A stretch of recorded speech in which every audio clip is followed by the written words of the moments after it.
Buy one, get one free. Amen.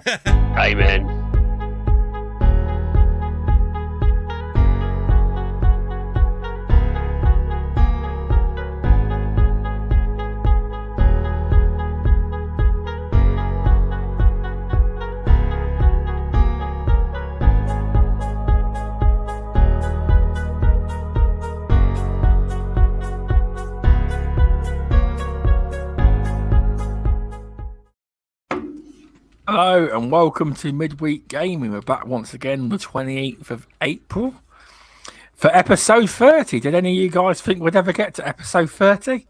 Now we've numbered them. I didn't realise we'd not done that many till today.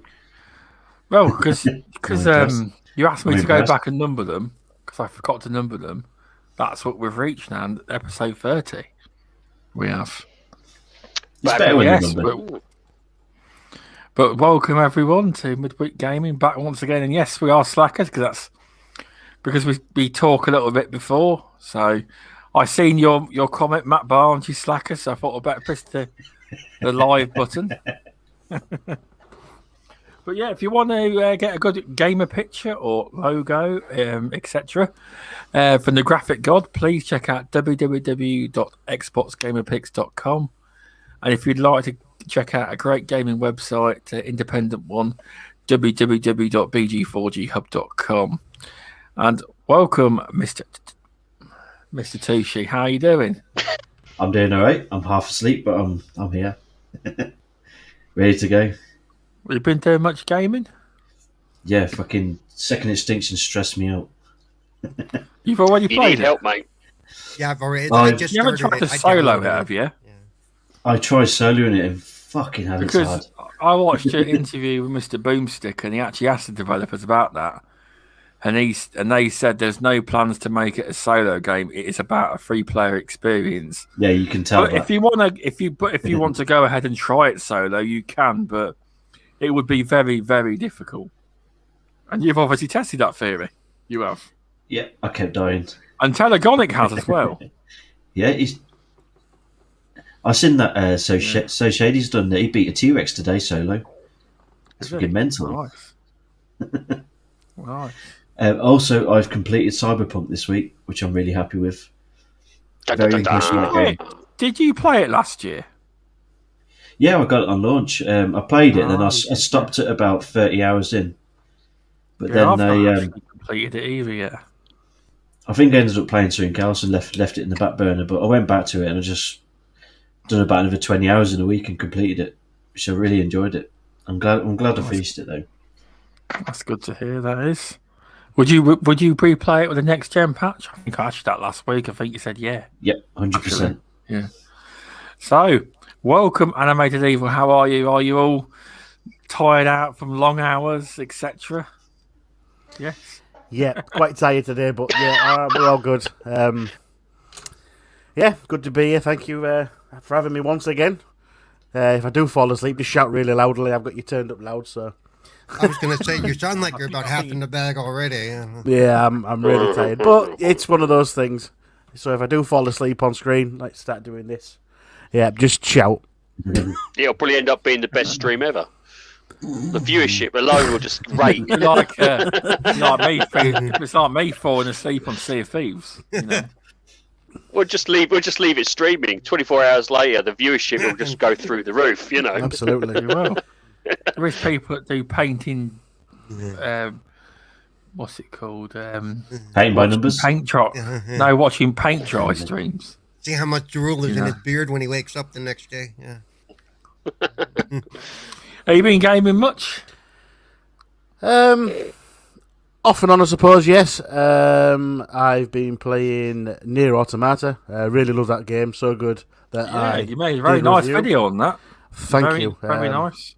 It's really good. Still not got all the way through Outriders yet, but that's just by choice because when it kind of broke a little bit, I stopped playing completely. So I've been playing that a little bit. I think a lot of people have done that, to be fair. I've also tried MLB The Show, which I quite like. Oddly enough. It's good, but it's hard, isn't it? MLB The Show. Right, that's you- the benefit to Game Pass. You can try it. If you don't like, delete. You know. Absolutely. Did you choose a shorter bat for rounders? I took a cricket bat with me. Yeah, Assassin Looper in the chat will agree with that statement about rounders. She will. Yeah, absolutely, she will. Yeah. I had a go on it. I enjoyed it. It was. I think it's got a few performance issues on the cutscenes. It seems a bit choppy. In the gameplay, it's fine. Just in the cutscenes, it seems a bit choppy. But apart from that, it was alright. I enjoyed it. You're talking about MLB? Yeah. Yeah. I haven't seen any choppiness in my cutscenes at all. That's fair enough. Strange. Must be just Got mine. the American version, you know. Yeah. The American version is better, most likely. We've got Rounders Brit Edition. version. That's why. Yeah, that's what it is. Yeah. That is what I enjoy playing it. It was hard though. Like to try and learn everything. Oh yeah, it's not very intuitive. So yeah, but if you spend enough time with it, you'll pick it up. I mean, I have. I'm in a league with Ains and those guys, and they're gonna all kick my butt, but it's gonna be fun. So. Fair enough. Just to point out to everyone in the show, everyone was bragging about last week or whenever it was. Oh, MLB's number one in the Xbox chart. Yeah. So I spoke to Mr. Tushi, and he went digging through the pages on UK, and it's 86 in the UK chart, which I knew it would be because no one cares. Number one in America, but 86th in UK. Yeah, because no one really. It's not a thing that, like even rugby out here. Like clowns asked me if people buy the cricket game. They don't. It's FIFA. Yeah. The biggest sports game is FIFA, and around the world. You know, MLB as a whole isn't actually a big game in pure numbers at all. It ain't. Not you really, know. no. You know. If we have the World Series, then you all never show up. So I don't know. What No, exactly. It's terrible, isn't it? It is. But thanks for. Hang on, that's what we're doing. Let's have a look at the screen. You forgot Removal sanity. How are you doing? You been up to much? Now, this man here, I have found out recently, is he's hardcore. What's that game? Porno what's star. that game you play? What's that game? Oh, I've messed it up now. Roblox? Oh, no. No, it's a Capcom game. Uno. It's a Capcom game. This man here is 200 plus hours in Monster Hunter. Wow. And whenever I say he's been playing any games, he never ever says, I've been playing Monster Hunter. You don't. It's the irony is because I haven't been. That's the irony. It's one of those games that. Yeah, no, I haven't really. It's the same thing with Elite Dangerous. I've got quite a lot of hours in that as well, and it was those games that sucked me in, and I stayed with it for a hell of a long period of time. And at the launch, they were brilliant at just dropping different content every week. It was one of those things that every week there was a new challenge, there was a new bit of new skins you could grind for, and it was a fantastic way of. It was a good way of doing a live service. It literally kept me going for months on end. It's like there's another monster dropped. Right, let's try and grab the new skins that we can get for it. So yeah, it did. It definitely it took a lot of my time, I must admit.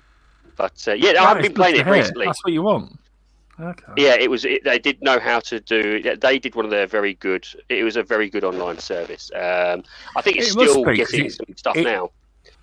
Because it sells. I mean, you look at the charts. It still sells. The actual main copies sells. It's always in a sales chart. Especially in the Asian regions as well. But it's popular over here as well, I believe. It's very. Yeah.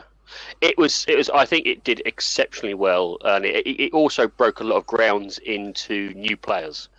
Obviously, with the different other titles were much more. I wouldn't say they were hardcore fans. They were. Where this one broke a lot more grounds in terms of new eyes on it. So yeah, and it's still to this day. It's still being, even with the DLC, it's still being pumped heavily, and it's still being used, and it's still being played very well. But yeah, no, the reason I don't mention it is because I don't play it at the moment. I did jump in with VJ just to get him started because I had a little bit of an experience. But even after 200 hours, I don't classify myself as someone who knows the ins out of that game. I mean, if you really want, someone who knows their stuff, you're looking at about 1,000 hours. They know how to really grind, really get the gems and everything, and all those attributes. I could just give you the basics. Fair enough. You been busy recently? You doing all right? I'm on the same boat as Animated Evil. It's just hell at the moment for work. So I'm working my backside off. I've got a pregnant partner and 2 toddlers, and I mean that's enough to keep you busy for a while, sort of thing. And also tie a knot in it. It wasn't my fault. She fell on me. I'm going to stick with that story. I had the snip last year. Best thing ever. Look, anything that involves me not having to play with myself for 6 months or 6 weeks is a bad move. What? One day? You do realise you're not allowed to for 6 weeks, apparently. Fuck off. I think I knocked one out the same day. Yeah, apparently, it messes up the whole system. You only went in to get 3 inches taken off, though, Tushi. Let's be honest. I've got nothing left. Yeah. But that was I don't like anything sharp going near my nether regions. It just makes the hairs up the back of my neck go up. I was about your pubes then. Oh, God, when I had the snip there, the one side effect I've had, which has been a nightmare, is I have really bad itchy balls. It drives me nuts. Just where they have the 2 scars on each side of the nutsack. Do you know what that is? Again? What are we talking about? We are 11 minutes in. And we're talking balls. Operation Simulator. We need Mag in here to talk about this.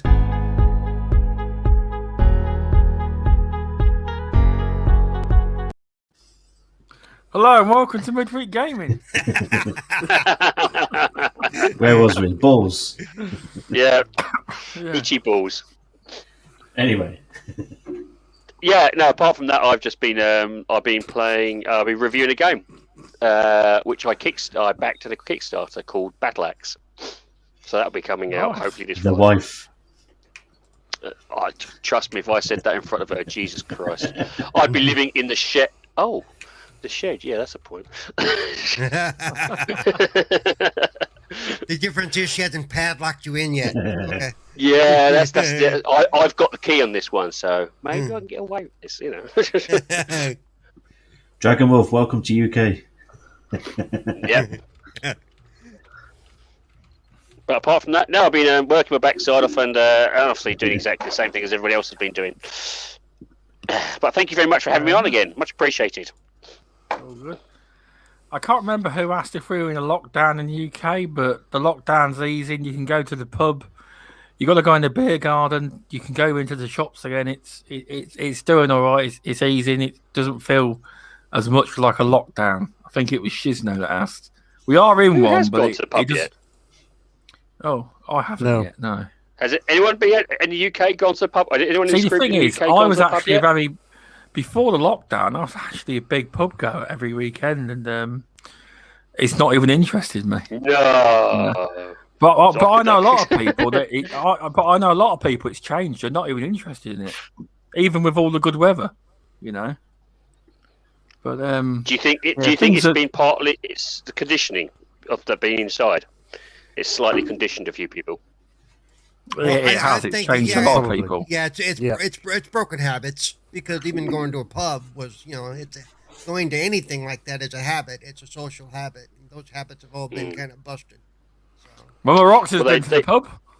I've seen your photos or your video. Can't remember. I've seen something that you were down the pub. Fair play. Had a pint whilst you were freezing. Well, the weather's getting better, so it is. It's been good. Good 2 weeks of weather, Yeah. Couple of weeks that I'm on the rocks, and you can be doing it in the sunshine. Hopefully. This is the UK. We get 2 days of sunshine at best. Yeah, that'll be coming in 2 weeks. I Either Then we're done. that, Yeah, exactly. either that or the end of summer bank holiday, which is the time I've been there when those 2 days hit. No. If it's a bank holiday, it's guaranteed to be either hailing, raining, or thunderstorms. No, cerebral. This is a British tradition. No. One of the 2 years I was there, the first year I was there was bright, shiny, and sunny, which was really weird. And then the second year I came, it was the typical rainy, ugly, gray crap. So yeah, I've experienced both sides of Britain at that point. Fair enough. You've experienced the one blooming time sunshine that turned on Britain, more like. Yeah, it's amazing though how fast you all get a sunburn. 2 days of sunshine and you guys are all Tomato City, man. It's like wow. Yeah, 35 minutes and we're done. That's it, Anyway, how are you doing, cerebral? Don't ask that question, but I've been playing games. Yes, I forgot about that. Not been a good time. But let's see. So I loaded up the new game today, the second extinction. Been spending a lot of time in the show, which I enjoy, and I'm not a baseball fan. Good to hear. So, I finished the main quest on Outriders, so now I can do all the additional stuff, which is a pain in the butt to do solo. I did Fight Night with Lemon and those guys and K Mega this last weekend. We did some Injustice 2 and Killer Instinct, and I got my butt kicked. And Mortal Kombat the game. Other than that, that's about it. So yeah. Sounds good. Yep. That does. Yep. I just say that I loaded up a Sea of Thieves in the last 7 days. I would not have done that. I don't know. Somebody's hacked into my account. Oh, fair enough. Yeah, I haven't got that far in the second extinction. It's all this you can't solo stuff kind of scaring me off because it means I got to make friends. Yeah, well, I just watched Boom's interview on it, and the dev just said that the game is meant to be played with 3 players. There's no plans yet or in the pipeline to bring single player out, and if you want to try it, go ahead. But they'd be pretty well. He just is saying that you would struggle. Yeah, just join old Tushi there. He'll help you out. Yeah, he'll probably get me killed. He'll probably be a sacrifice. He'll probably believe in the old thing. You don't have to be the fastest runner. You just have to be faster than the other guy. You just need more bloody bullets in that game. I can you can get through like about 800 bullets in about a minute in that game. It's crazy. So, VJ, how are you? How are you, sir? Have you got a cup of tea with you, or a cup of vodka? No, just a tea at the moment. Vodka perhaps later. Have you been playing many games? I've kind of just since I switched on Octopath Traveler since last week, I'm about 35 hours in, and that's all I seem to be playing at the moment. So I guess I've got, like Mr. Tushi, I've got one eye on Mass Effect Legendary Edition, and I've also got an eye on Resident Evil 8. So yeah. Good to hear. Nice. Shout a few people out. Dragon Wolf, Telegonic, All Air Time, Sandy the Hippie, and thanks for stopping by earlier at 8 PM when we don't start till 10. That's dedication for you. Assassin Looper, thanks for stopping by. Animated Evil, I know he's in the chat. It's very does that on purpose, so I mention him again. That Mama Rocks. Who else we got? Shizno, Back from the Dead. Goat Force Gaming popped in earlier on as well. Masuko, I mean. What else we got? Sandy the Hippie. List. Muppet, yeah, Sandy the Hippie said that. Judge Selling Music. Muppet, thanks for stopping by. Did you all like it when I dropped the countdown clock? No one knew what was going on there because it got derailed pretty quickly. That's quite funny. Yeah. But Pixel Slapper as well. Who else we got? Matt Barnes, the Lightly Lad. Thanks for stopping by. What else we got? I think that's as far as I can see at the list anyway. That is. So, right, this topic was very popular. in the DMs, I knew this one would be popular. So it's a game that's played on community game night, very popular with a lot of the people in this group here. Forza Horizon franchise.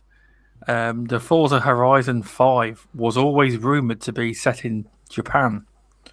It's come to light off a few insiders or that it's actually going to be more likely to be Mexico. Now, do you like the concept of it being in Mexico? But do you feel that Japan would have been better, and would you like to see it based in Japan in the future? Mr. Tushi, what do you reckon? And as part of the DM, have you guys got any ideas of any special modes that could be attached to Mexico? Because you said some quite funny ones in the DM. You know, little crazy little challenges you could do.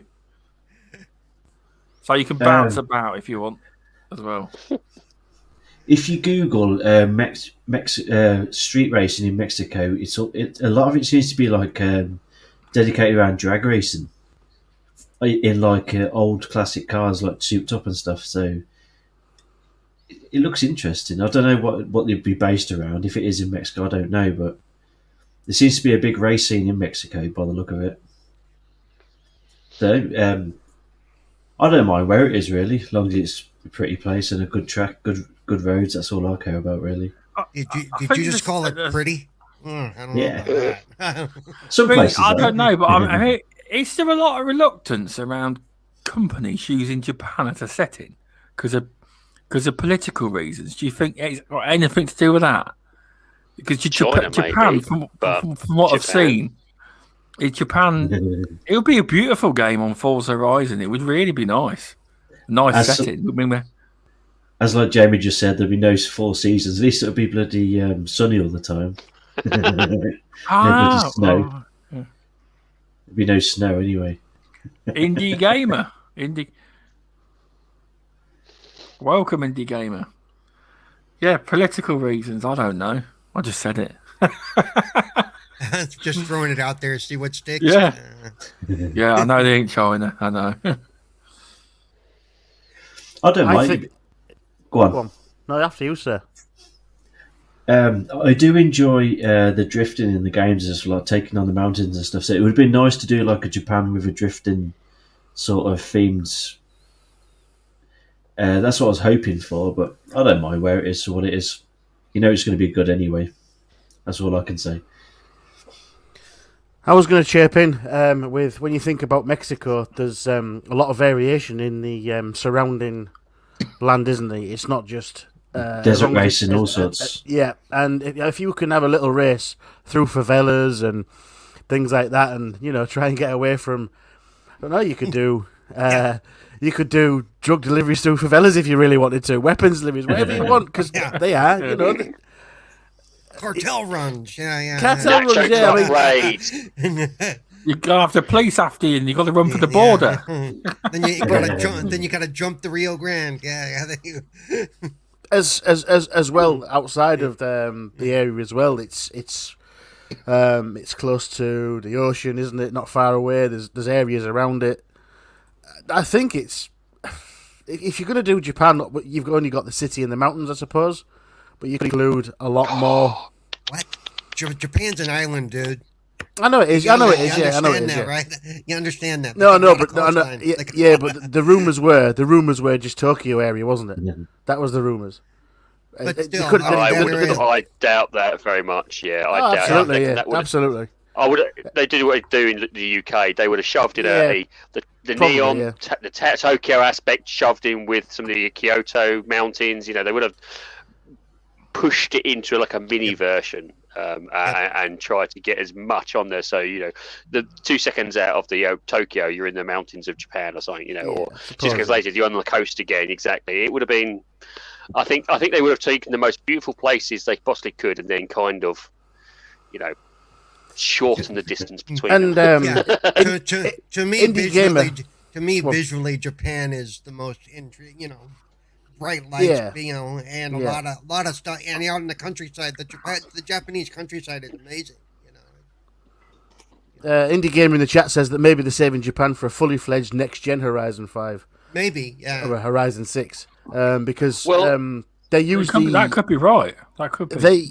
They use the engine off Turn 10, don't they? So the Forza tech, so they can't really improve anything on Forza Horizon until Turn 10 release their next game with all the bells and whistles.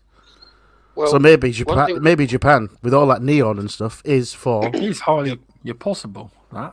Do you think, actually, and here's the thing about it, because what they do, what they did with England at least, is that they went around and they did photorealism scans. Do you think because of COVID, they couldn't get to these places like Japan and get these, very high detailed scans, and they had kind of, I'm not going to be a little bit facetious here, but they had Mexico already kind of scanned up in the bank sort of thing. And it's like, well, actually, we can't do anything about it, so let's just go with something where we can do, or, where we can get to more of an easier access. Well, I would have thought by a year out, they would have had most of those photos taken. Also, even with COVID, I would think that driving around in a vehicle and snapping pictures wouldn't be, that difficult. If you have sources already in Japan, if you know what I mean. Yeah, that's true. I don't know how tight Japan got with their lockdown. If I remember correctly, from what I've seen, at least on the people who've lived there and the kind of what YouTube people they had it tight for about 3 months, but because they were pretty restrictive of who was coming in anyway, it was kind of it wasn't as nowhere as bad as everywhere else, right? Because they're kind of restrictive of who could enter. Yeah. The joys of living Actually, on an sorry island. to tell you, Telegonic's got an excellent point. They could just snap pictures from Google Maps of Japan. Right. Yeah, but they're not the most high fidelity sort of screenshots you're going to get, is it? If you're going to do it, you're going to try and go for your 8K scans. That but they recreate them. They recreate everything. Yeah, most of the reason they want the pictures is for measurements and stuff. They want. Yeah, that's all it is. They recreate them. They do. Remember, it's still just a rumour. Yeah, this is true. It's just a rumour. It's just a rumour. Yeah. It could be Harlow. Welcome, Pong Soul. Thanks for stopping by, mate. Could be set in Kent or something. You never know, do you? Exactly. Or Texas. VJ, do you have any thoughts on this, sir? I guess the first question is: has anyone ever physically been to Mexico? I mean, I don't live that far from there, but when I first heard about it, no, I haven't. I'd have put money on it that you had. I can't. It's just joking. It's a war country, by the way, might I add. They love it over there. But when I heard about the rumor, I can't deny that driving around in Mexico City, given its architecture and its neighboring regions, would be, I guess, really interesting, right, as a setting for Forza. At the same time, I can't deny, especially Mr. Tushi, because every time we speak, we end up talking about Forza. I would have preferred, I reckon, exploring the cities and districts of Japan. And I think, they've kind of been mentioned, Osaka, Tokyo, and Kyoto being the main cities, and the districts like Shinjuku, Shinagawa, and Akihabara. And you guys must have heard of Akihabara, right? The latter district that I mentioned. Many of us all sort of recognize it from imagery and sort of photos shared on gaming websites and magazines over the decades. It's pretty much up until now, I guess, but for at least for a couple of decades while I was visiting, it was the sort of the heart or the center of Japan, where sort of a lot of the locals, well, most of the locals, I would guess, the main sort of hardcore gamers, and I would say a lot of foreigners, they would go there to enjoy sort of all the arcades, whether it was Capcom, Konami, Sega, all in one location, and and on their way home or whatever, you couldn't walk by, right, with every other shop not being some sort of console gaming store. Yeah, I mean, Lagos, Softmap comes to mind. They were fantastic chain stores. Big Camera as well. I just couldn't walk past them without going in. And but I guess if you want to dismiss Japan as a setting, then you've never really seen or come across the popularity of Tokyo Highway Battle, which was a really, really popular in Asia, especially for PlayStation. And again, Dreamcast as well. Sorry. Huh? In UK, it was Tokyo Highway Challenge. Right. Yeah. So I don't know how popular it was in the UK. It wasn't popular. Yeah, but in Asia, it really really was. So, and again, like I was kind of talking about the MLB stuff last week with Boom, and again, the game being set in Japan, I guess the question is, would it tactically and strategically play into Phil's plan of attack, I should say? I was just about to mention that it would feed directly into what they've been trying to do. Yeah, I just stole your notes, Paul. Sorry. But yeah, all props to Paul on this one, but because he was shaping me up for the show beforehand, that's why he was late. Well, both late actually. But yeah, I Phil's plan on attacking or gaining or garnering interest, goodwill, and awareness in Asia for the Xbox brand, I should say, first and foremost. And again, I've made myself really clear, and I've broken it down. I think that the baseball game was a cheap pickup for Xbox, economically speaking, but it's again Japan's national sport. Ahead of football and sumo wrestling. I think it's second in Korea, and again it's the number one national sport in Taiwan as well. And those three are prominent countries, right, in terms of where Xbox and Game Pass want to take root. So, and as I say, I always talk to Mr. Tushi in regards to when and how Forza 5 should arrive on Xbox Series X, and he knows my thoughts, right? And in regards to how and why, and for me, I really want it to appear on a true next-gen game engine, specifically. Take the current Forza 4 engine and then fine-tune it and tailor it for whatever can be conceivably achieved on the Series X. Take full advantage of the hardware. Otherwise, as I said, I don't know when we'll see that next-gen version of the game. I mean, and I don't know what game it was, Mr. Tush. I think it was Resident Evil 8 we were talking about. That's taken like nearly 4.5 years to release since its predecessor. And that shows you what time and resource can allow for, right? And I played Resident Evil 7 just about a week and a half ago, and I was looking through the credits, and it was actually a really small team. I was so surprised. And it's gone on to sell 8 million units, right? And an RE7 pales in.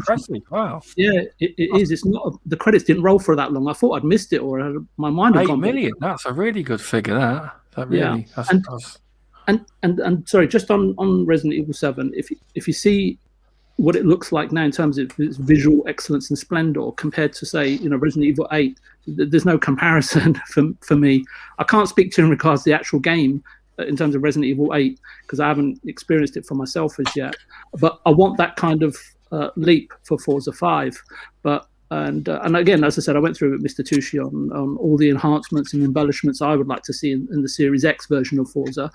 And there's nothing major, but I think that if you add them all up, that may make a massive difference to the game. And just on a final note, I think it was 2018, Mr. Tushi, when the last Forza came out. So it's 3 years. Yes. Forza Horizon 4 was 2018. Forza Motorsport 7 was 2017. So that leaves me. So I think, just taking Resident Evil as an example, I'm not saying that's in a direct comparison. All I'm saying is that if you give them the time, and we've already discussed on this channel so many times that we know how long it takes game development.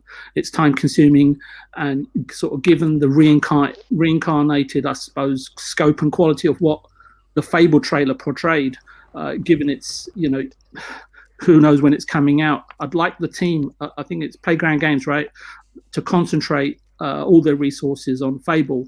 Otherwise, who knows when we'll see it, because and I know a lot of people talk about 2-game studios, but successful 2-game studios are really few and far between. You can count them on one hand over the last 10 years. But again, with time, money, and resource, most issues are surmountable, but creativity and spark is not. And for me, someone mentioned, what was that studio you mentioned, Animated Evil, that was it Turn 10? Yes. So perhaps, I don't know, I actually thought, and someone can correct me here, I thought that Forza Motorsport was announced for this year. So would they release both this year? And perhaps maybe the Forza 5 duties have either been given back to them or to another studio with PGG overseeing it. But either way, my guess is as good as anyone's. So those are my points. So they release it, so it's Motorsport 1 year, and then it's the other one the other year, isn't it? It's not at the same time. Yeah, I thought they Tushi, alternated it. I thought they alternated it. It has been. It has been, but that's taken a break for a couple of years now, hasn't it? Oh, that's true. Yeah. So when was the last Motorsport released? Apparently, it was Xbox released for One the X. Xbox. Yeah, that all airtime says it was released for the Xbox One X. Right. To not great reception, I might add. Yeah. So It wasn't that good. Yeah, I guess I'm just trying to get a timeline as to how many years has it been since Turn 10's put out a game. 2016, is it? 2017. Right, well, that's 4 or 5 years. Yeah. So you would. So look, I'm trying to obviously not trying to be biased here, but obviously imagine that. I don't know what they're working on. I'm assuming it's Forza Motorsport 8 or 9 or whatever the number is right now of the entry. But imagine that time afforded to PGG in terms of turning Forza 5 around. Yeah. Yeah, you're right. Yeah. So, and would you? And I guess as fans of the game, would you rather that time allotted to PGG Playground Games, or would you prefer it to be allotted to Turn 10? Again, that's another question for everybody. Tushi. I'm going to make you chocolate. It should stay with, in my opinion, it should stay with Playground Games because they've done an awesome job with it, with the open world setting and things like that. So, Turn 10 are only a small studio anyway. About 100 staff, I think, something like that, round about that mark. I would say that, given the size of the studio, whether it's 50, 40, 100, I think that the nucleus of the team is really critical. And then if you want to make the game with that and then supplement it with outsourcing, that number can be anything, right, during the main production or the main course of the development of the game. So I think that the size of the studio wouldn't really have a bearing, right, depending on what the scope or the ambition is for the project. I have a question for Paul. From Wilmy Hood's comment in the thing, what are Pop Rocks? Are they Cocoa Pops or something? Wait, say that again. Wilmy Hood's comment in the chat. If I'm eating Pop Rocks, are they Cocoa Pops or something? Pop Rocks? What? Yeah. Pop Rocks? Come on, Tushi. That's like, it was like fizzy candy. Yeah, it's that's basically what it is. I think, you guys call it. Popping candy. Popping candy. Yeah, popping candy. Yeah, candy. Yeah, that's the stuff that if you want to terrify your cat, you sprinkle some of that in the litter box. Yeah. I've got an interesting story about that stuff, but I'm not going to say here. The old wives' tale was if you drank soda and ate Pop Rocks, it would kill you because they would expand and explode in your stomach. So. Yeah. Now they've moved on. It doesn't work that way. Yeah. Coca-Cola and Mentos, is it? Mentos, Mentos. Mentos, yeah. Drop a Mentos in your soda. Yeah. Wilmy Hood's here. Thanks for stopping by. Woo! So, like, VJ was not all about that question, but here's a question though. I mean, I'm not big into races, but out of the two, is Forza Horizon the big popular one, and Motorsport isn't? Is that true? Is that correct? That's my preference personally. Yeah. Do you think they could one day crush one and just keep Horizon going? Or I'm concerned. Put it this way, if it's on Game Pass, I'll play Motorsport. But if it's Horizon is one I would actually pay for. I think Animated feels that you need both of them. Is that right? Yeah, the two different beasts, because one's a complete simulation with so many different options and stuff. Where Horizon's taken the simulation formula and made it a touch of arcadey, open world, that kind of thing. I think it caters to two different audiences. Well, okay, it doesn't. It doesn't. I don't understand. GTA versus Rally. That's why. Okay. Yeah. Fair enough. Yeah. One of the reasons I like Horizon though is because they get the add-ons like the Hot Wheels, the Legos, which are all very fun. I mean, the Lego one itself was a game within itself. That was worth more than the $15 I spent for it. That was, that was the size of almost a full game by itself. I like the Fortune Island one. I love the roads on that one. Yeah, it's a good drift course at the top of the hill, isn't it? Top of the mountain, when you go up the hill. So, that was my favourite overall. I really like the Hot Wheels. Yeah, the Hot Wheels are a lot of fun. I don't have, but that was for Horizon 3, right? Which I don't have. Yeah. I completely missed that, you know. Yeah. That'll probably come to gold. Don't you worry, Cerebral. Well, I hope it does. I mean, I would love Horizon 3 so I can get the Hot Wheels add-on because, yeah, it's a lot of fun. I only played it like 2019, I think, when I tried Forza Horizon 3. Really late to it. I'm actually surprised 3 hasn't hit Game Pass yet. I think it's something to do with the license. I think that's why they gave it away, didn't they? At one point, right at the end. They gave it away on gold, and then made all the DLC to £2.50 because I own it all. Yeah, because it's music. It's basically down to the music licensing, I believe. Right. They didn't want to renew it, so if they keep it on, they have to keep renewing the licenses. So they just gave it away free to everyone. Yeah. So.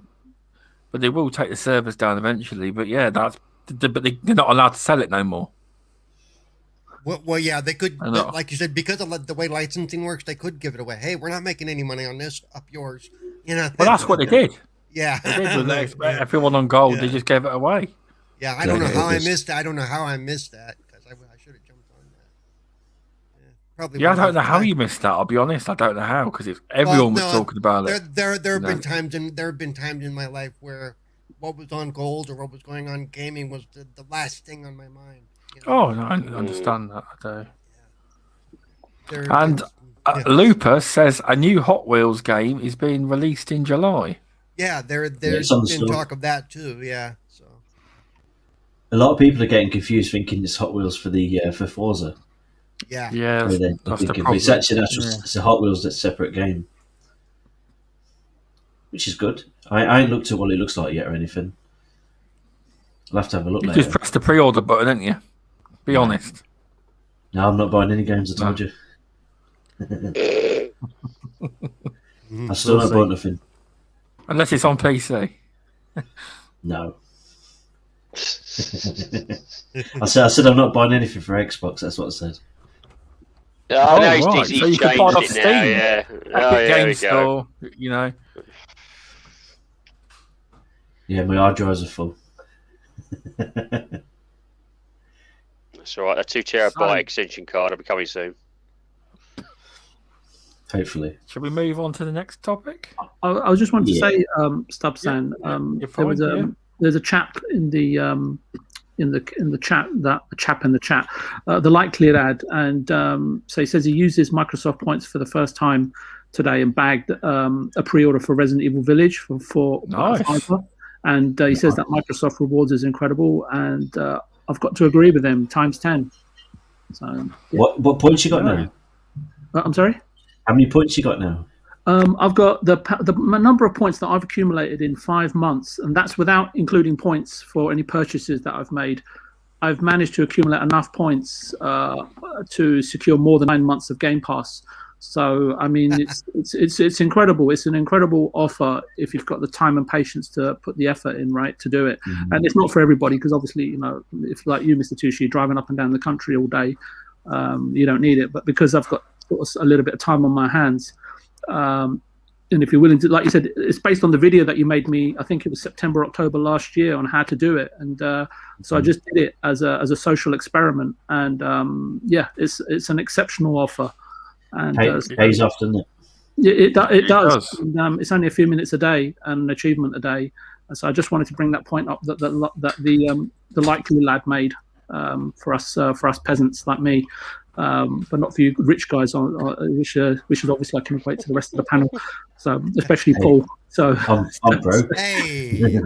No, excellent point, Likely lad. It really is a good deal. I mean, I thought I got banned from Microsoft Rewards again a week ago, but I didn't get banned. It was an error, and I have been banned before. I got unbanned. I apologise to Microsoft. I was doing something I shouldn't have been doing, but they gave me my account back. I was funneling points from various different accounts, and unfortunately, I had 2 accounts in the same name. You're like more like he's doing an OnlyFans. He just doesn't want to mention it. It's like Stubbsan is, sort of admitting here on the show. There's some sort of like crime lord or so. No. Well, I actually emailed them back, and they reinstated my account, and it was just I didn't do anything wrong. They said. But I said I was on an 80 or 85 day streak. Your errors messed my streak up. Could you please reinstate it? And they did. I was shocked. They put me back where I was. Nice. So it just proves you, if they mess up your streak and you can prove that it was an error, kept saying error, please contact support, they have the powers to put your streak back. If you'd be very nice to them. Yeah, VJ. Yes, sir. Hang on. I never remember to keep the streaks, but I do use the point. A lot of the stuff I've got recently is because of points. It's because I do the stuff. Oh, a daily. Dreamcast game there. I do the stuff almost Dreamcast daily. box. Take your highway challenge. That's what VJ's on. We will do that retro special soon. We'll have to do it. I keep saying I'm going to do it, but we need to do it soon. The retro special, we do. So we'll know all about that. Welcome, lady AF. The thing about this, it was ahead of its time. I think it was really good because you had like an open world, like basically motorways, and you basically just have flashy headlights of other cars. You can race them down the roads and stuff. Yep. And it's like you heavily modify your cars as well. For me, it was driver. A lot of these consoles, old retro consoles, are quite good. It's like the Dreamcast. You can get a Dreamcast, and obviously they're not selling Dreamcast anymore, obviously, but you can buy mods. You put the mod in it, and every single Dreamcast ever made is in it. I've got one from a Mega Drive, and on this cartridge I have every Mega Drive game and every Master System game, English versions, Japanese versions, all of them. Emulation. But an interesting fact that they do actually Dreamcast. People are making new games for Dreamcast, actually releasing it on the Dreamcast and Mega Drive. So people do. Could I just ask, how much is Resident Evil 8 in the UK, like full price in pounds? Let me have a look. It depends if you're on the store or if you're actually going to purchase it elsewhere. I'm going to guess. Because if it's on the store, you're going to be a little bit more. I'm going to guess on the store, it'll be like 60 quid. I'm going to guess. Probably. That'd be a guess. That would be. I'd love the Dreamcast, yes. My first ever online multiplayer experience was on the Dreamcast, playing Quake, tennis, what else? Unreal Tournament, or was it? It might have been the same game, but I do remember playing on the old 56k modem. Because everyone credits Xbox for being the first online. It wasn't. It was a bloody Dreamcast. Everyone forgets that. And indie gamers guess it's $54.99. Yeah, it's $54.99. Interesting. It is. That's because he's too busy looking at his Game Pass. Yeah, he looked it up. I reckon they've looked it up. It's in a penny. Yeah. It's $54.99 for Resident Evil Village, and the deluxe edition is $64.99. But Lighty Lad's already purchased it, so he knows. It's interesting because over here I was telling Stubbs that because if you buy online here, especially in California, it's interesting. So listen to this. There's no sales tax if you buy online here, and it works out to about 42 quid here for the game full price. Wow. But that's before the 6,000 points or the fiver that you earn, for purchasing it a bit within the next 20 odd days. So, but you can actually also buy it by changing your geographical region. Right. Yes, you can. It's you can. You didn't hear that from me, chat. Allegedly, you can. One of the reasons in fact, those points is one of the reasons I buy more stuff from the Microsoft Store, because it's basically, it's recycling my money. Basically, it's giving me access to, okay, cool. I bought my Series X came through the store, which meant I got a crap load of points for paying that thing. It's like, how much points do you get? I mean, I'll be nasty. I never understand it. Right, $70 sounds a lot, but if you're in Britain and that was $70, in our money it only works out to 50 quid, and I can't work out why that's expensive in America. So obviously you lot. No, it's not 50 quid. It's about 60, if I remember correctly, because it's about 60 quid. Yeah. Last I knew, well, when you type in $70, it converts to 50 quid. In our money, I think it's 60. So that means that the Americans are used to paying.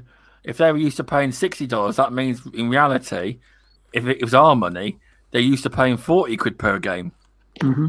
42. So the games are very cheap. Yeah. Well, but obviously, Australia, they're paying like $100. Yeah, but they're dollars. This is if you work their dollars out, their dollars ain't worth as much as American dollars either. No, but it's still bloody hell of a lot But pricier than obviously, when it else pay. converts to the UK with a lot of games, $70 just goes straight to £70. So there's no conversion at all.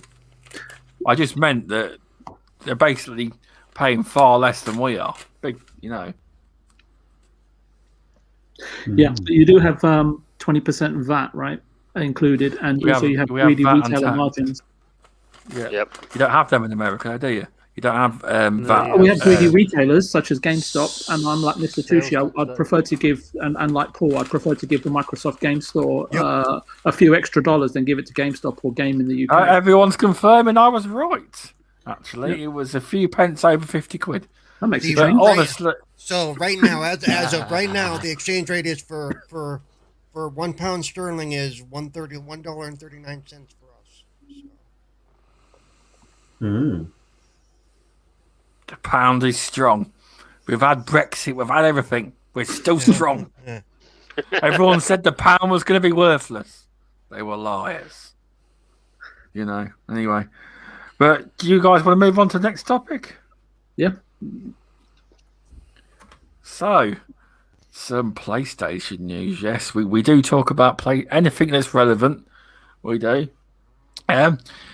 But this one was a bit of a surprise. PlayStation is going to be developing a new multiplayer title with Firewalk Studios, which is very surprising because they haven't had an exclusive multiplayer game in many years. And obviously there was a blog post about this, but it goes on for quite a while talking. And it doesn't actually say what game they're going to be making, just they're going to be working on a next gen experience. So I presume that to mean it would be a PS5 only game. Obviously, we're talking if they're announcing it now. I don't know how long they've been working on the game for. We're talking a few years down the line. But also, Jim Ryan has been saying that they are investing heavily into getting as many PlayStation exclusive games onto the PS5 via partnerships and exclusives, and I think it's all good news in general. Would you agree? Cerebral Paul first. Oh, sure. Throw it at me. Yeah.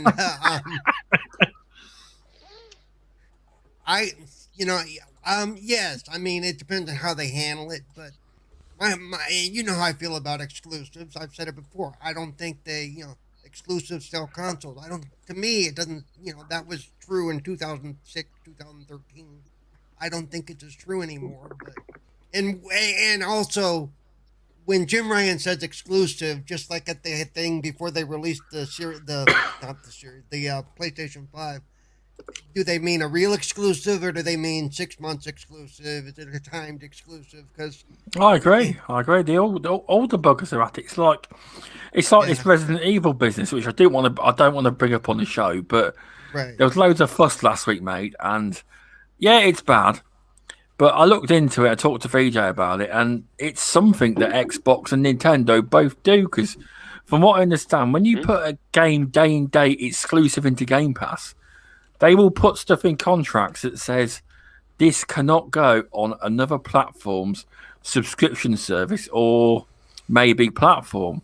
It's just standard business. It's not good. It's anti-consumer. To me, it's the equivalent of a no-compete clause. Yeah, it's just business. Everyone's getting upset about it, but Xbox shocked me. I was more surprised that people were surprised. This stuff goes. I was surprised that people didn't realise this stuff went on. It happens every day of the week. Has done for probably the past 30 years. Yeah. Stuff like this. My whole thing is, if it's a timed exclusive and it's going to be on Xbox in 6 months or on PC in 6 months, I may wait till it comes out on PC because why am I going to jump out and buy a console that I'm going to want to play one game for?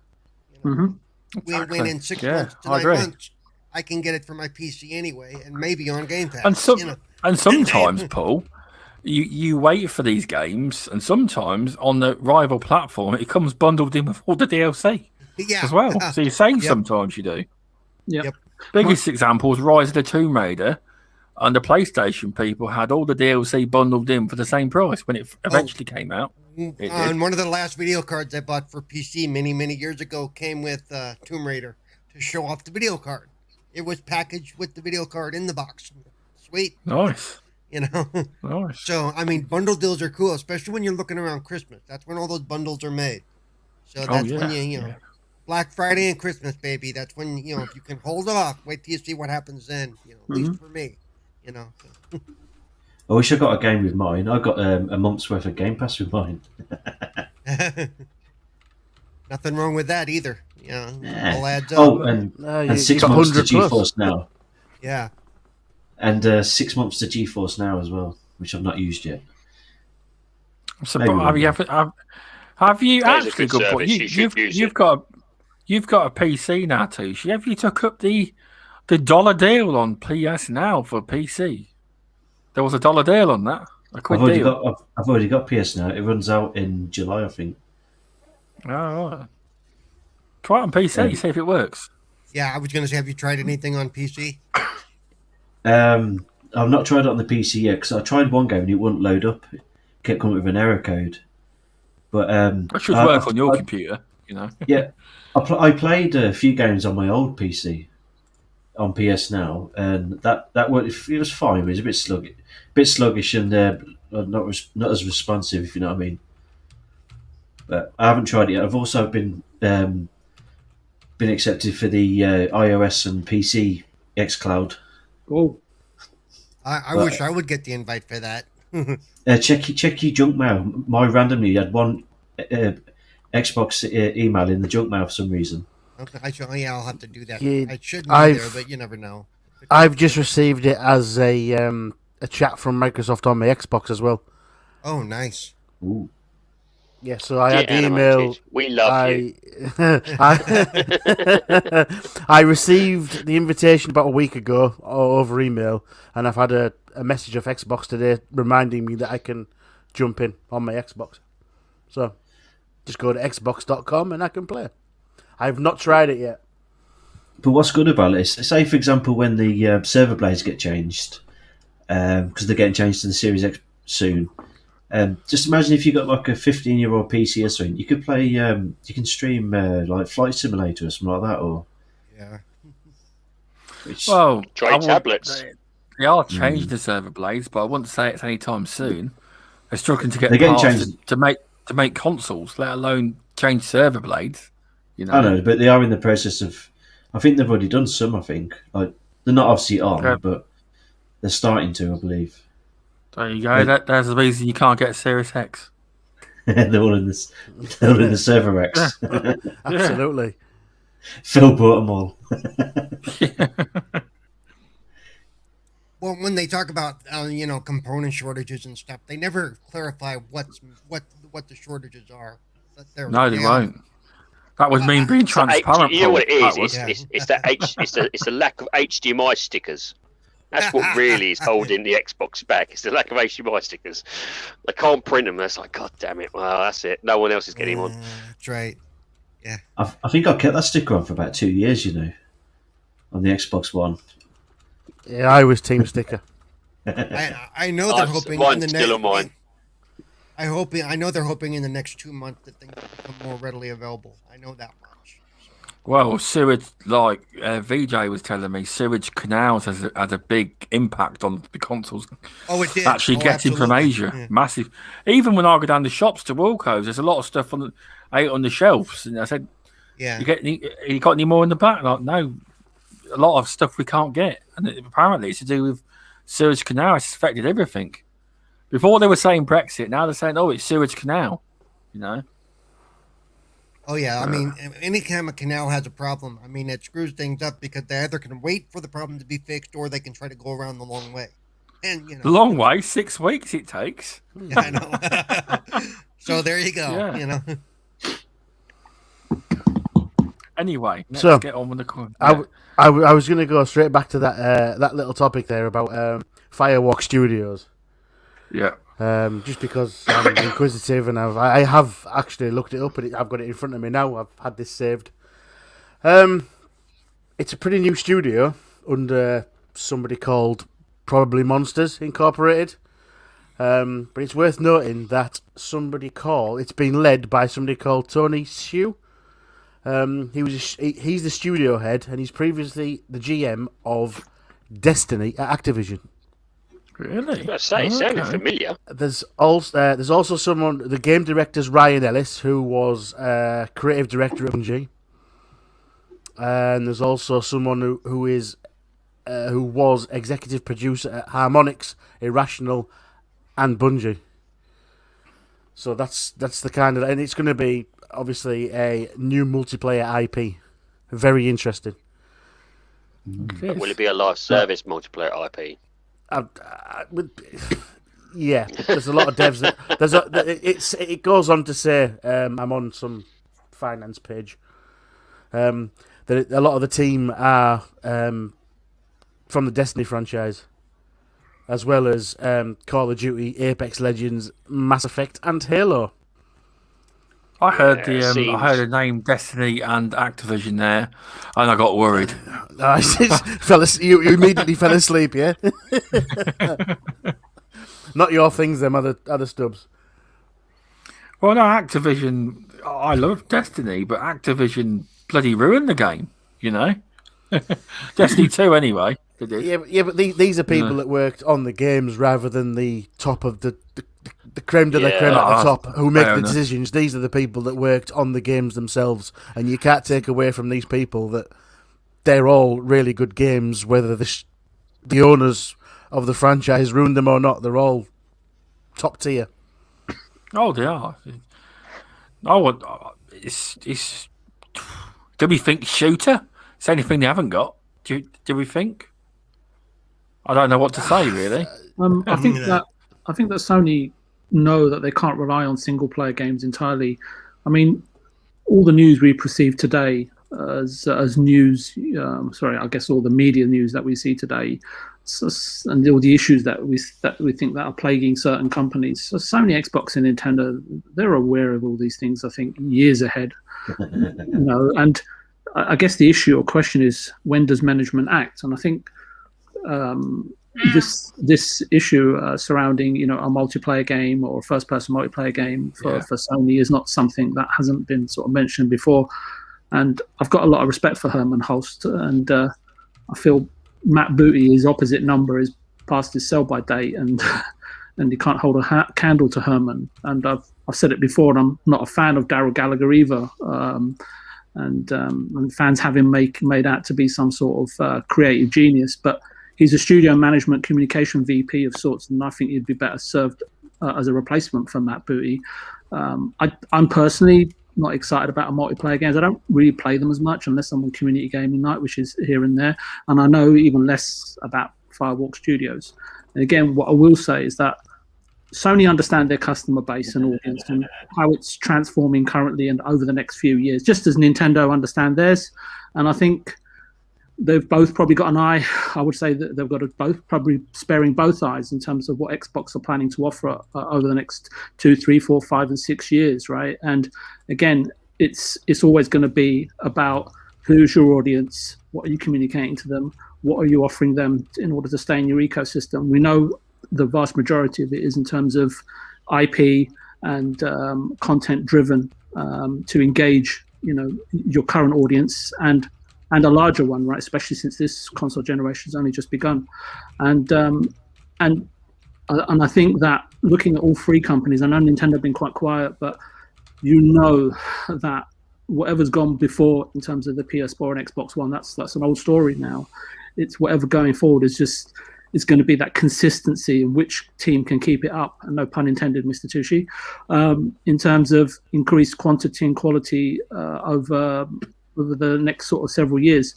And I mean, there is a lot of games coming out from Sony in the next 4 or 5 months that we know of, and obviously we know that some of them are probably going to get pushed back to 2022. And I think that will depend on what Xbox are doing this year in terms of what they release. So, but as I said, I wouldn't be really that surprised, right? In terms of, as I say, games being delayed and these sorts of announcements coming out to keep the interest going.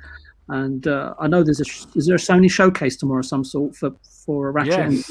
And so, but other than that, let's be honest, it's been really, really quiet. So maybe everyone's keeping their powder dry for June or around the E3 time, when I think it was Paul that said, when supplies will be more readily available, right? So market your content at the time when you've got hardware units to shift. So yeah, I think it'll be interesting. But these games all seem to be really far out, and in the meantime, I think I'll just stick to playing the delightful Octopath Traveler in Game Pass. I will say to your comment, like Sony knows its customers and blah blah blah, and listen, they are slow to change. We all know that Sony is slow to change. Okay, they absolutely will not change their game until they absolutely have to. No, and I think I made that really clear in my second sentence. I said the issue. I'm sorry, I might have missed that because I was kind of distracted. I said the issue is, or the question is, when does management act, even if you're aware of the situation? But that's always been. I think that's been the issue for Microsoft. Yeah, I think that's been the issue for you can label that accusation at any one of them, but remember these aren't little speedboats or bumper cars. They all do it. They all do it at different rates, though, and I think Sony to me has always seems to be the slowest to make that adjustment. They've depended on their single player library for a very long time, and that was my opening comment. Sony know they can't rely on single player games entirely. So and Microsoft started to make that switch years ago, and why Sony hadn't done so, I don't know. Maybe they just thought it would never change. That's what I guess to me. That's what I don't get about the mindset. I don't know if that's a Japanese business mindset, I think that's. I would say there's two things. These aren't bumper cars or speedboats that can easily be turned course. These are massive oil tankers that require years of planning, and it's hard. And game development, right? Games can take 2, 3, 4, 5, 6 years. It's really difficult. Right. And obviously, when you're on a trajectory or riding the wave of success, it's even harder. And I kind of said it on Boom's channel the other day. I said, look, I think Microsoft are in a position where, if you take the video gaming industry as a pyramid and Sony are at the top, I think Microsoft are trying to double the size of the industry and size of that pyramid, and they'll be at the top. And if I'm being arrogant in any sort of way, I would put Sony and Nintendo in second and third place, but but having a bigger business, because the pyramid or the pie is getting ever so enlarged by Microsoft. So again, I think I made the point last week on Booms. I said these guys won't change until they absolutely need to, but they'll have plans in order to respond to changing commercial needs, right, going forward. But again, it's not like movies. It's not like you wrap up production in 6 months and it's a year of post production work. It's really, really difficult. But again, when you are on a wave of success, the trial and tribulation becomes: do we change? When do we change? How do we change? Do we need to change? And those questions just keep beating you up on a constant daily basis. But you've got to stay on the trajectory or the forecast that you've given, right, as a company. So, as I said, it's not easy. I don't have the answers, but I totally respect and I agree with what you're saying as well. And the other thing is, for some reason, I've never put. I see Sony and Microsoft, and then I see Nintendo off doing their own little thing. I've never. And maybe it's just the way I don't think of them in the same boat as I do. Yes, they do video games, but they're not big into the console. They attract a totally different audience, to me. But they're in their own little game, and they're in the top of that game. Neither one of these two companies is gonna do what Nintendo can do. I agree, because in the end, Nintendo Switch sales will dwarf PS4, PS5, Xbox One, and Xbox Series X and S combined. In the end, they will. Yeah, it's a whole different animal over there. Different games, different mindset, different target audience. Yeah, and I tell you, even though Nintendo's been around for decades, it just reminds me of I don't know if you remember, it was halfway through the Wii U generation when every single professional analyst that was being paid big bucks were telling Nintendo, you need to change your business model. You need to become like Sega. You need to publish your IPs on other hardware systems, and you need to stop making hardware, and you need to release your content or IP on mobile devices. And it just goes to show you that professionally paid people, how much they really do know, because one thing that they lack, and why these three companies are successful more so than others at this present moment in time, is because they have spark, they have a vision, and they have an outlook, and they know what they're doing, right? So regardless of how much we sort of mock them or insult them or don't like them or do like them, or we adopt their business practices, or we kind of like look at them and say, hang on a minute, there's a question mark here, what the hell's going on? You've got to give them a merit and respect for what they have achieved and what they continue to achieve, and more so than anyone, I would say Nintendo. Right? Yeah, that's just my opinion. Well, because they've stuck pretty much with the handheld market. Well, they went against it. What every major analyst on Wall Street said, right? I mean, yeah, turning the tide in the face of adversity is an incredibly difficult thing to do, whether you're a big, huge, multi-billion-dollar conglomerate or you're just Joe, walking or whatever down the street, right? Yeah. Yep. Yeah, there's really nothing in between anymore, especially with Microsoft buying everybody up. Stubbs, this can't be the VJ and Paul show, yeah? You're going to have to step in. I'm enjoying the conversation. Oh, okay. Or he's in the bathroom, one or the other. He could be doing both. No, I'm here. But no, you've all got excellent points. It's really good to hear them. It is. Removable, are you still there? Yep, I'm still here. I'm listening into the conversation.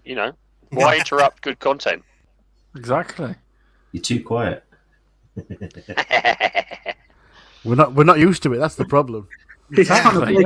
Is it starting to worry people? Is that what it is? Yeah. I was starting to wonder if you're really there. No. The trouble is, I agree. Sony. The way I see it at the moment, and again, it's one of these things is.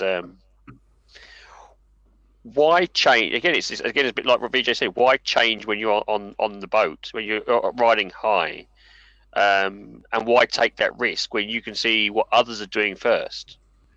And that's why I think Microsoft they've let Microsoft kind of take the lead a little bit in the cloud gaming aspect, and I expect it's one of and Game Pass in general. It's like they're cautiously watching this market and market trends. Yeah.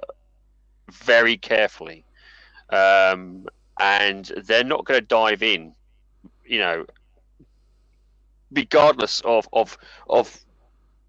what other people say. They're going to do it slowly, carefully, methodically, and that's how they've treated their business model generally. It's a well thought out, well researched business model that has netted them the lion's share of gamers for the last 6 years. The balancing act becomes, how long do you wait before it's too late? Before exactly. You can catch up, Exactly. But I don't think, whilst they're saying catching up, I doubt they are catching. Well, they're waiting. I suspect they're doing their own thing, and it's more a case of not catching up, but when they release. But they've got stuff ready, and I bet you it's ready. It's just when they press the switch. They know what they're doing. That's the question. The problem is a lot of Xbox players are used to the fact of executives coming out and telling them, kind of transparency, whereas Sony and PlayStation and Nintendo remain silent because they don't have to answer to games in public. They don't need to. No, but let's go back to when Sony introduced its party chat system after Xbox had its for years. They had an answer. It wasn't a good answer because the system initially sucked eggs. It was awful. Oh yeah, I use PS4, and I always noticed it wasn't. The party chat was never as good as Xbox. It wasn't. Yeah. So that comes into, okay, they have something to compete, but will it be ready when they feel they need to release it? I remember that. And by the way, chat, I'm not doing it to slam on Sony. I'm going by history. I'm going by what I've gone through. No, I do agree. The party chat was not good. Yeah. I agree. They tried to do it a different way, though. Remember, they had their own almost like chat village or avatar village. Remember? Yeah. They went a different route. The real life thing.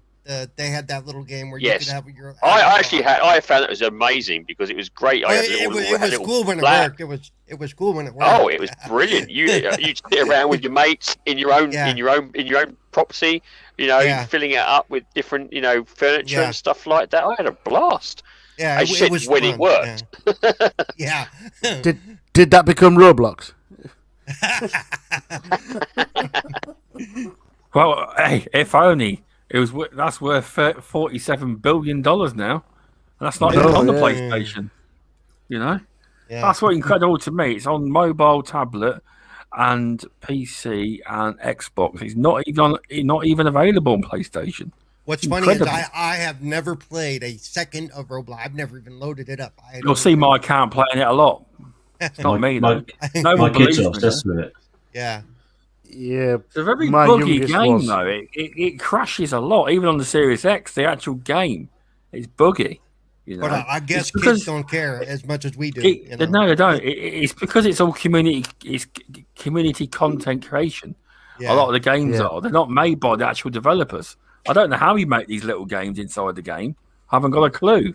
But I always keep an eye on him because there is some weirdos that play that game. Apparently, I believe you get sort of a tool set and away you go. Okay. You can make whatever you want. Those obstacle courses, things that most kids are crazy over. You just get like a tool set, and I think there's like a basis, a sort of blueprint for a game, and then you go wild after that. So what he's saying is Animated Evil is one of the weirdos that plays. So if you see your kid playing with a kinky bear, you know where that is. No, never. I'm the same. I'm the same as Stubbs. I've got to watch. Not so much now because he's obsessed with Fortnite. But my youngest was all about that. There's a lot of warnings about a year ago. Yeah, there was a lot of warnings everywhere about Roblox, about predators using it and all sorts. So I do watch it, but he does play it off my Xbox account. So, did have some random try to add to party chat once, but my son doesn't know how to do party chat unless I put him in there with his cousins. He doesn't know how to do it. He don't. It's probably best that way. Yeah. Well. Should really put him on his own account. He has got his own account in his bedroom, but on my Xbox, the downstairs one, it's not logged in. The problem is he's bought stuff on my account, and that won't carry over. The Roblox role, I've got to work out the password for that. I have. But yeah, we'll get back to the original conversation. Who else haven't we got on the subject of, is this all good for PlayStation? Have you mentioned it, Animated? I've chimed in. Yeah, I've given you 2 penny. I'll give you 2 penneth worth. I'll get on to the last one because this one might be a big one and we ain't got that long. Right, I'm going to read off excerpts from Season Gaming on the earnings for Xbox and PlayStation. Hardware has been up 232% year on year. But as they say, given the Xbox Series X consoles that have been released, it was kind of expected that was. There's no surprise. Sold out everywhere. Content and services up 34% year on year, $739 million. The growth of Game Pass is definitely a factor here, alongside digital and in-game sales. Overall gaming revenue is up 50% year on year and reached $5 billion for the first time in the company's history. According to Microsoft, this is due to a combination of Xbox content, services, and new hardware. Just let me get to the PlayStation one so we can combine it. Where are we? Right, here we go. PlayStation 5 has now... their stats are different. PlayStation 5 has now sold 7.8 million units. This continues to outpace the PS4 in the same time frame, 7.6 million, despite the supply constraints. The PS4 and PS5, 338.9 million games were sold over the physical year. 65. This stat is interesting. 65% of those were digital, which is, everyone says that physical dominates. It doesn't. and an increase of 12% compared to the prior year, which was 53%. Here's another one. PlayStation Plus subscribers have grown to 47.6 million. This is an increase of 6.1 million compared to the prior year, which was 41.5 million. Though the number of PSN monthly active users actually dropped to 109 million from 114 million, and network services accounted for 69% of the game division's total revenue. Within this, DLC and microtransactions account for approximately 50%. Total game and network service revenue totaled 24.4 billion for the highest physical year ever. Sorry about all that talking. Any thoughts on this? And it all sounds good on the PlayStation and Xbox's front. Who wants to jump in first on this one? Anyone? Anyone? The sounds of silence. All I've got to say to this is, like I was saying in our chat, sales numbers don't mean squat to me because it doesn't affect me. I'm not a shareholder in either company, at least enough. Even if I was, it wouldn't be enough to have any effect. I play what I play. I enjoy what I enjoy. Now, I do have a question about the Xbox side, though. Okay, they look at game sales and stuff, but that doesn't necessarily mean hands-on. Because of Game Pass, I play a lot of games that I would never have bought. So how do they adjust for that to show, those are strictly financial. They don't necessarily talk about engagement. That's true, and that brings up the big thing about transparency. Yes. Right. See, you see there when PlayStation announced their figures, they announced the consoles.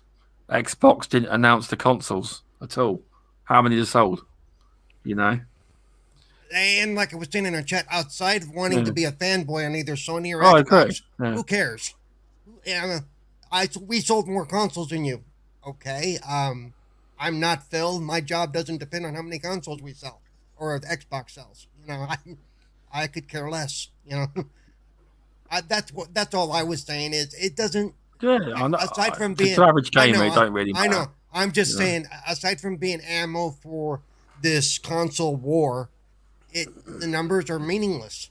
It's not like either one of them is going to go out of business next week because of what they announced. Exactly. That's true. That's true. So that's just where I come from nowadays. It's like, I don't care.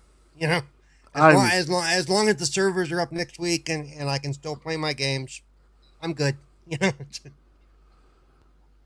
I'm with Paul, essentially. The numbers themselves don't really matter. I'm going to play or I'm going to play. However, I know what's going to come in the next couple of days or weeks off certain members of communities we're in and things like that, and especially your likes of social media. The fact that it does say that Microsoft's Xbox division posted 3.6 billion. Fair enough, but that it's Xbox division it's the Xbox platform, isn't it?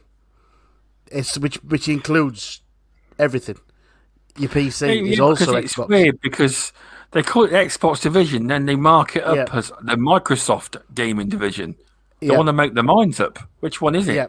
Well, that's the thing. Microsoft's Xbox division will probably be all platforms, which is their gaming division.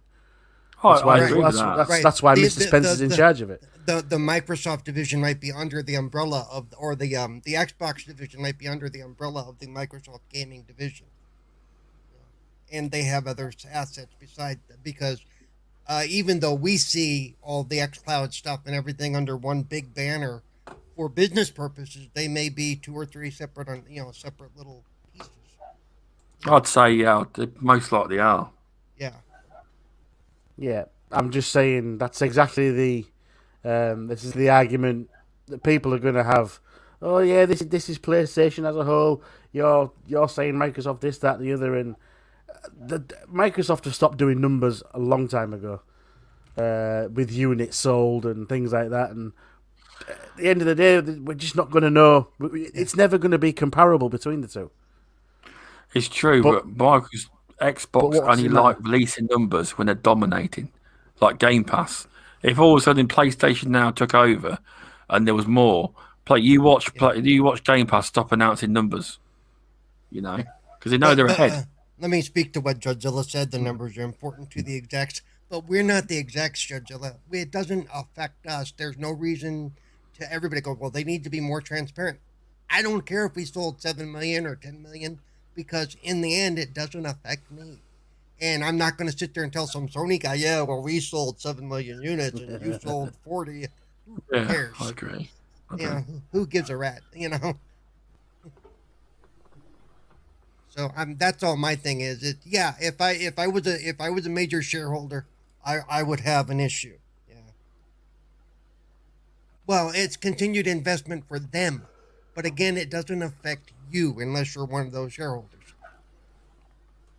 Drusilla might well be. You don't know, do you? Yeah. Secret investor on the side. Yeah. I see where Judzilla's coming from. I'm going to be completely frank about it. The fact that I think what he's saying is the more money they get, the more they can reinvest, the better we're off with games and stuff. I can see that, but I also agree with you. It doesn't matter. Right. For us, the end gamer, it really has no bearing on the front end. Now, yes, if they start to fail and continually see dropping numbers, that's concerning. But we're not seeing that right now. We're not seeing anything close to that. Right now, it's just a dick measuring contest to see who sold more crap, and which really doesn't affect us one way or the other. I don't worry about numbers. Yeah. Fair enough. BJ, I know you'll have some thoughts on this.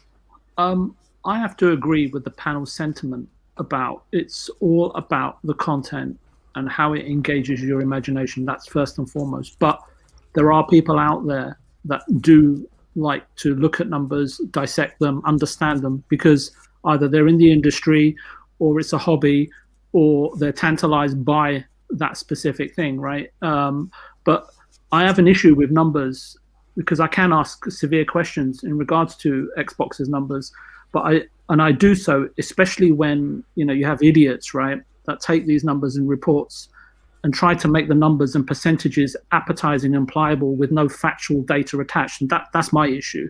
I mean, I don't know who said it. There's a famous quote: "There are lies, damn lies," and then there's statistics, right? Cooking the books also comes to mind as well, and I think, look, it's always interesting to see how a company is progressing, how their business plan is developing, and what we can expect from the future.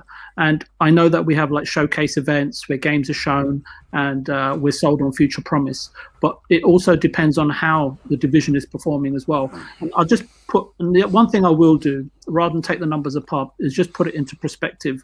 I think for me, it's always interesting to see how these publishers and the platform holders are doing, because it does help to understand what the trials are, what the issues are, what the challenges are before they announce something further down the line, and you wonder why. Why is this happening? Why is this delayed? So and so happening. So sometimes not just looking at what they're pumping out in terms of content, but understanding what's happening in terms of the business itself and how it's evolving is kind of important to be able to come onto a podcast and kind of give an informed perspective. And so that's where I'm coming from. So I just for comparison, I just had a look at a couple of the other companies just to see how they're doing. Activision reported 2.4 billion, I think, for the same quarter. Microsoft 3.6, Nintendo 3.6 for Microsoft, Nintendo 6 billion. Their numbers were completely broken out. Sony, I think it was 8.5 billion, but this again might have been for the previous quarter, but again numbers broken out. And then Tencent, I was so surprised, sitting at 23 billion for the quarter.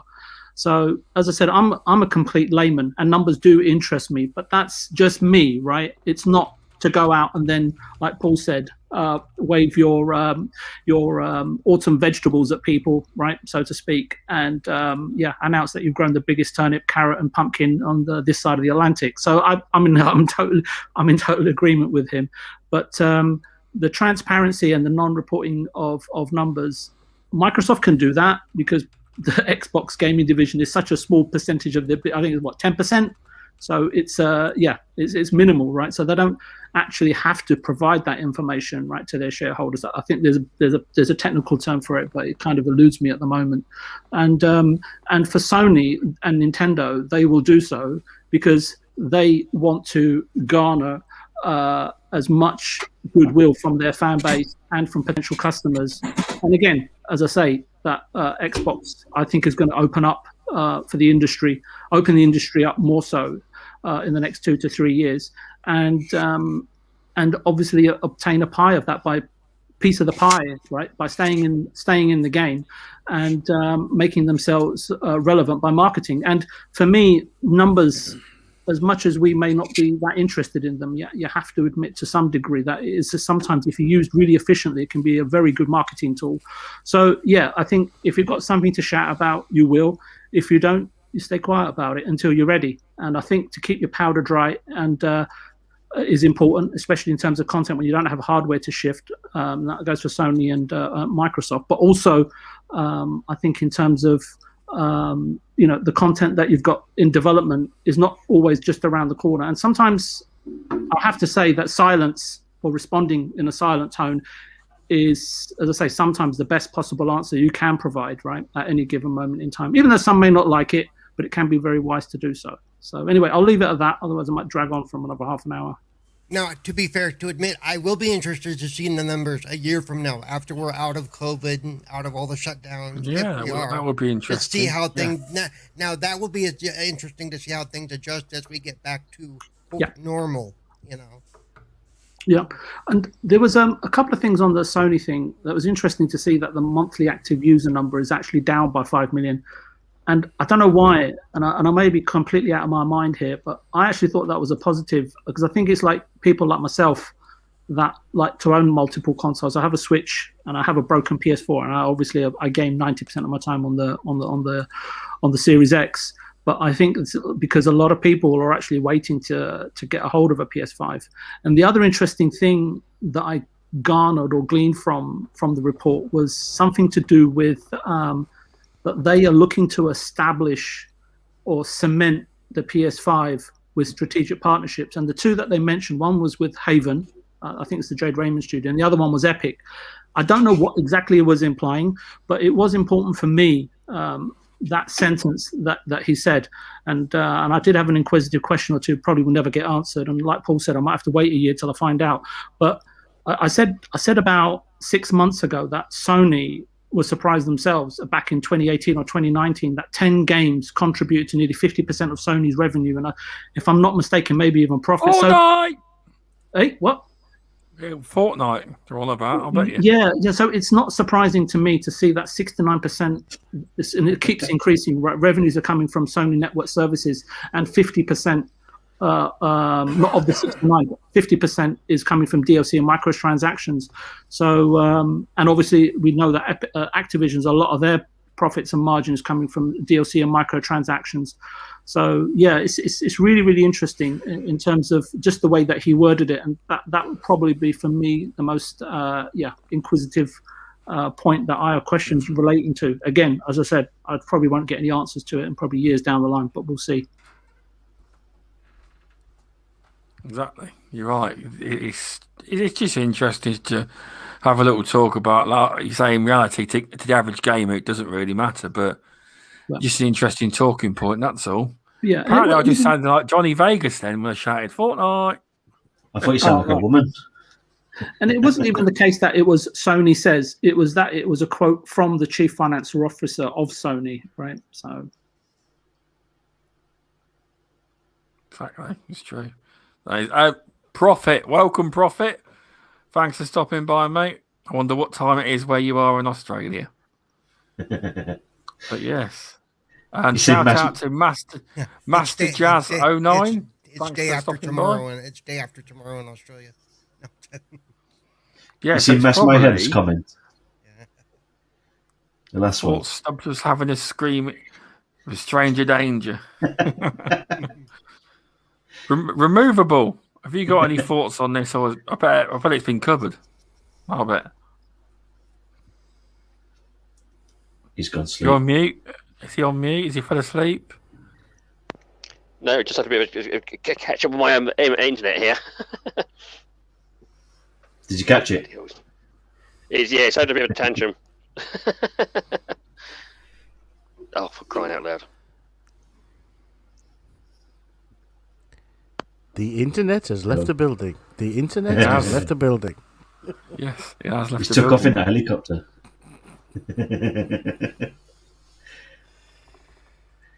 Oh, do you want to do another Please shout move out? forward whilst I'm trying to resolve the issue. Welcome, Invader Gaming. Welcome, Wandering Dutch. Hello, Thanks for sir. stopping by. Yes, Removable Sound's internet is disappearing into the distance. Are you there? His own end. He's here. We can hear you. There we go. He's, Yeah, typing. we can hear you. He's putting his password in his router or something. I'm not That's that. mayhem. I don't Welcome have as that well. sort of technology. Holding There we he's, go. he's top of a hill, holding his phone up into the air to try and get a signal. I'll tell you. Yeah. It's that shed. It's that blooming shed. He's standing isn't it? on top of the shed. Yeah, just trying to get a good signal. Oh, finally. Oh God, there we go. Where were we again? I've lost where we were now. Welcome back to Planet Earth. Do you have any thoughts on the earnings reports from PlayStation or Xbox? Seems good. I think it's good. Obviously, it's good for any platform to be hitting numbers and to be moving forward in the direction where I feel both of them are. Obviously, what the numbers are at the moment is nowhere what they wish to be. But it's a good sign of the strength, especially for Xbox, in terms of its overall numbers, because I think they've kind of been hesitant or to even publish any numbers in any regard. Game Pass, as you've already been, as the panel has already said, has helped that monstrously. I think, to be honest with you, this is very early stages, and a bit like Cerebral said, few people are going to be interested in the numbers. They're going to be interested in the content of those numbers and how things are going to progress forward. These numbers will potentially help investors and the platforms themselves choose what they're going to invest in or where they're going to beef up in different software and different attributes and different elements. But this is probably just going to be more options for them to tie in and how they're going to build the brand. The numbers are good, but I think this is still probably very shy of where they want them to be.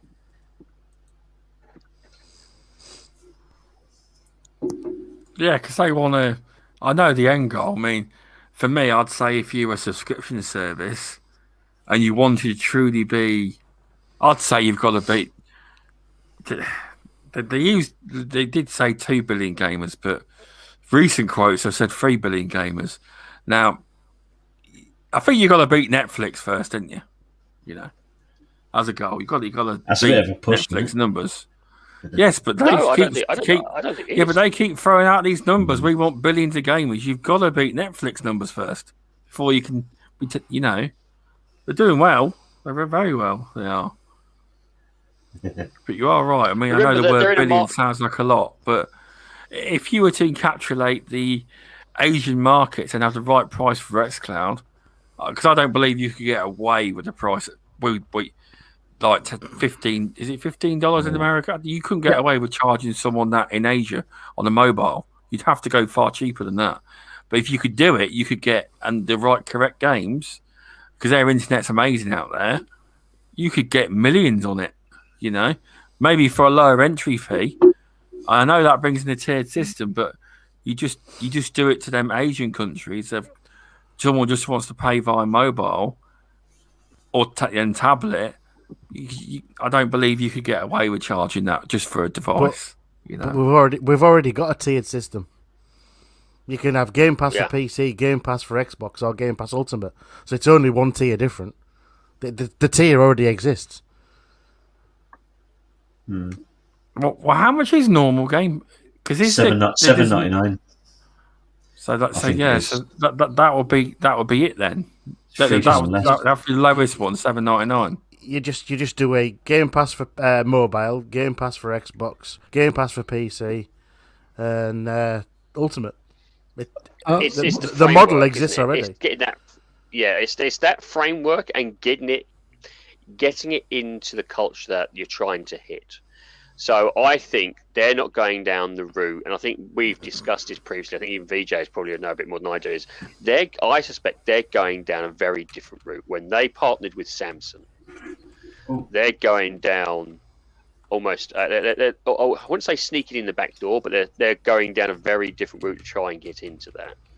Game Pass, they are going to try and push Game Pass into the Asian market, but I think they're doing it in a very different way. In how they're approaching it, and I think if it's going to be on, I think VJ will probably be able to back me up on this. I think Samsung is one of the biggest brands, in Japan at the moment. Is it? Am I correct? So I this is what I thought. I thought that teaming up with SK Telecom and Samsung, because that's been their test bed, right? Because the question was asked, why aren't you in Japan? And Phil said something along the lines of, we're going to do that next year, which is obviously the first half of this year, which is obviously this year. But I think that territories, Korea, Seoul especially, was a test bed for them, where they preloaded Game Pass free for 3 months for I think it was a Samsung N20. I don't know the brand, but it was a specific device that was released to last year, and it was bundled in with that for 3 months. SK Telecom, if you went with them and you took out a subscription package, whatever it is, a year or 2 years, again, you had 3 months of Game Pass bundled in for free. And I think that what that was trying to do is that Microsoft know that, look, there's a hell of a lot of free-to-play games out there that people are already playing on mobile. So to get people to play Game Pass, understand what the content's like, and again, I don't know how good the controls were in terms of being able to play those games on a mobile device. I don't know how good the control systems were for said games, how the games were curated in terms of, if you're in Asia, what's the first game that pops up? And thirdly, is that I think it was a way to market what Game Pass is and lure people with the what was that program? What's the program called where Microsoft allow you to purchase an Xbox or PlayStation? Oh, sorry, an Xbox, PlayStation. Oh, all access. Where you pay a monthly fee over 2 years and you get an Xbox and Game Pass free. I think it was all access, wasn't it? Yeah, that's it, the all access. So I thought that what they were going to do is say, first of all, let's get eyes on the brand and the project and what it is, and gamers are everywhere, whether in Korea, Japan, Singapore, Taiwan, Hong Kong, whatever. I think that what they were trying to do is say, look, here's what you can play, and if you want the best experience, go you can buy a Series S as a low entry point, or a Series X if you're more serious. And you know what? We've got this all access program similar to your mobile device, where you can pay on a monthly basis and have access to all this content. And that's what I think they were trying to do, because trying to break into. You've just made it hit on the head, because one thing I did notice is recently, why are they taking more and more games almost hands-free? In terms of controller free. Yeah.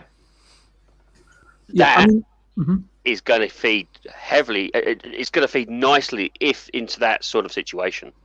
Yeah, I mean, because yes, it's great for us over here, but as you rightly said, there is a mobile market, isn't it? Yeah, I mean, you got to understand. I mean, if you've been on trains, you know how jam-packed they are. So trying to play Gears of War, Halo on a train is really difficult. But Octopath Traveler, possibly. But as I say to you, is that how many devices are people going to be able to hold on to? And there's a hell of a lot of competition out there for mobile gaming. I think it was a case of brand awareness. And listen, you know what? You can experience these games not just on your mobile, but for a fixed fee a month, because the consumers are already programmed in paying incremental amounts on a monthly period over an elongated period of time in order to access their mobile device, internet, and be able to call people. So it's not a foreign it's not introducing a foreign concept to the community or the public, whether they speak a different language or not. And I don't even know how many of those games that are available on Game Pass are actually multilingual. So there's lots and lots of things to it. And I was asking all these questions, and no one really had the answers. I don't have the answers. I'm not over there at this present moment in time. But the point is, I think if for anything, it's a huge brand awareness campaign. Don't market Xbox, don't market Microsoft. I was so irritated when the promotional videos came out for the Series X and S last year from showcasing the hardware, and right at the end of those sequences there was the Microsoft logo. Why? I have Xbox that have nothing, right? But Microsoft seem to want to put their brand everywhere. And you have to understand, outside of America, America is perceived as Microsoft country for all of its good or bad connotations. So especially in Asia, right? So and in terms of Samsung, you mentioned something about a popular device. Yeah, I think in Japan it is, in terms of devices, I'm not talking about just in terms of mobile phones. I don't think it sells the Apple iPhone, but in terms of devices, it is number one in terms of penetration, in terms of household and consumers. It is number one. It has more devices, whether it's TV, Samsung phones. I don't know what their pads are called, but handheld devices, etc. They have a larger install base of an entirety in terms of their devices in Japan than any other manufacturer, including Apple, which has not been easy for them to do, right? But they've managed to achieve that. So it really is a case of using Samsung and leveraging their reach in order to expand the awareness of Game Pass, and by extension, you say, hey, by the way, you can get a Series S or a Series X if you want to have a really a better experience, right, for these particular games. So and obviously you're seeing a lot of older games that have been in Japan, that have been on PlayStation, that have been on Switch, making their way over to the Series X, well, I'd say especially Game Pass, right? So yeah. I don't know if it's available. I was going to say I don't know if it's available over in the US or not, but there's quite a predominant mobile supplier over here that if you buy one of the new Samsungs, you actually get a couple of years of Game Pass bundled in when you get a contract phone with Samsung. I mean, EA, that's available on EA, isn't it? Yes. Yeah. So if you buy a brand new Samsung, you actually get, I'm not sure if it's 12 or 24 months of Game Pass. I think it's 12. I think it might be. Yeah. So that's just the start, isn't it? Yeah. So removing the start. So Animated Evil makes an exceptional point there. If you think about it, what has Microsoft got to lose by giving 12 months free to every new mobile subscriber? It's just brand awareness. And then what they've got, and what in terms of why I'm saying Animated Evil made an exceptional point there, they've got 12 months to convert you, right? So it's all about the conversion rate, right? Well, so when you go and put an advert on primetime TV, right, it's all about the conversion rate, right? How good is your advert for that 30 seconds, right, to convert people to buy your product or brand or buy into your concept, etc., and so on and so forth, right? But what that Animated Evil is saying, hey, look, why don't you just give it to these guys for 12 months, right? Let them try it, let them play it.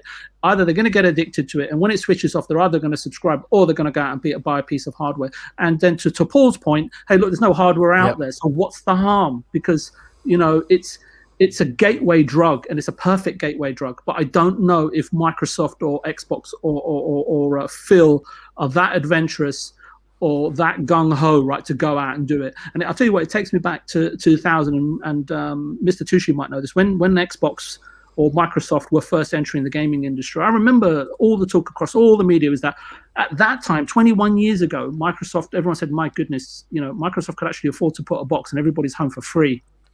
And that was the perception back then, and they need to kind of get that perception and do something, right, to really propel their number, the number of subscribers that they have, right, to a level that we haven't seen before. It's possible. I think 3 billion is a little bit out there, but I think like I'm with Mr. Stubbs. If they get to 50 or 100 million, I'd already be saying wow. But there you go.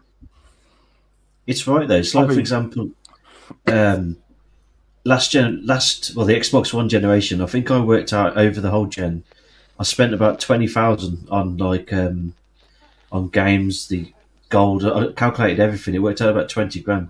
Surely they'd if you gave your console for free, you'd get plenty of profit on that, wouldn't you? Just for letting them enter the market for free, though. I don't know. Well, that's what they're probably doing with the Game Pass. You look at it; it's going to be on TVs.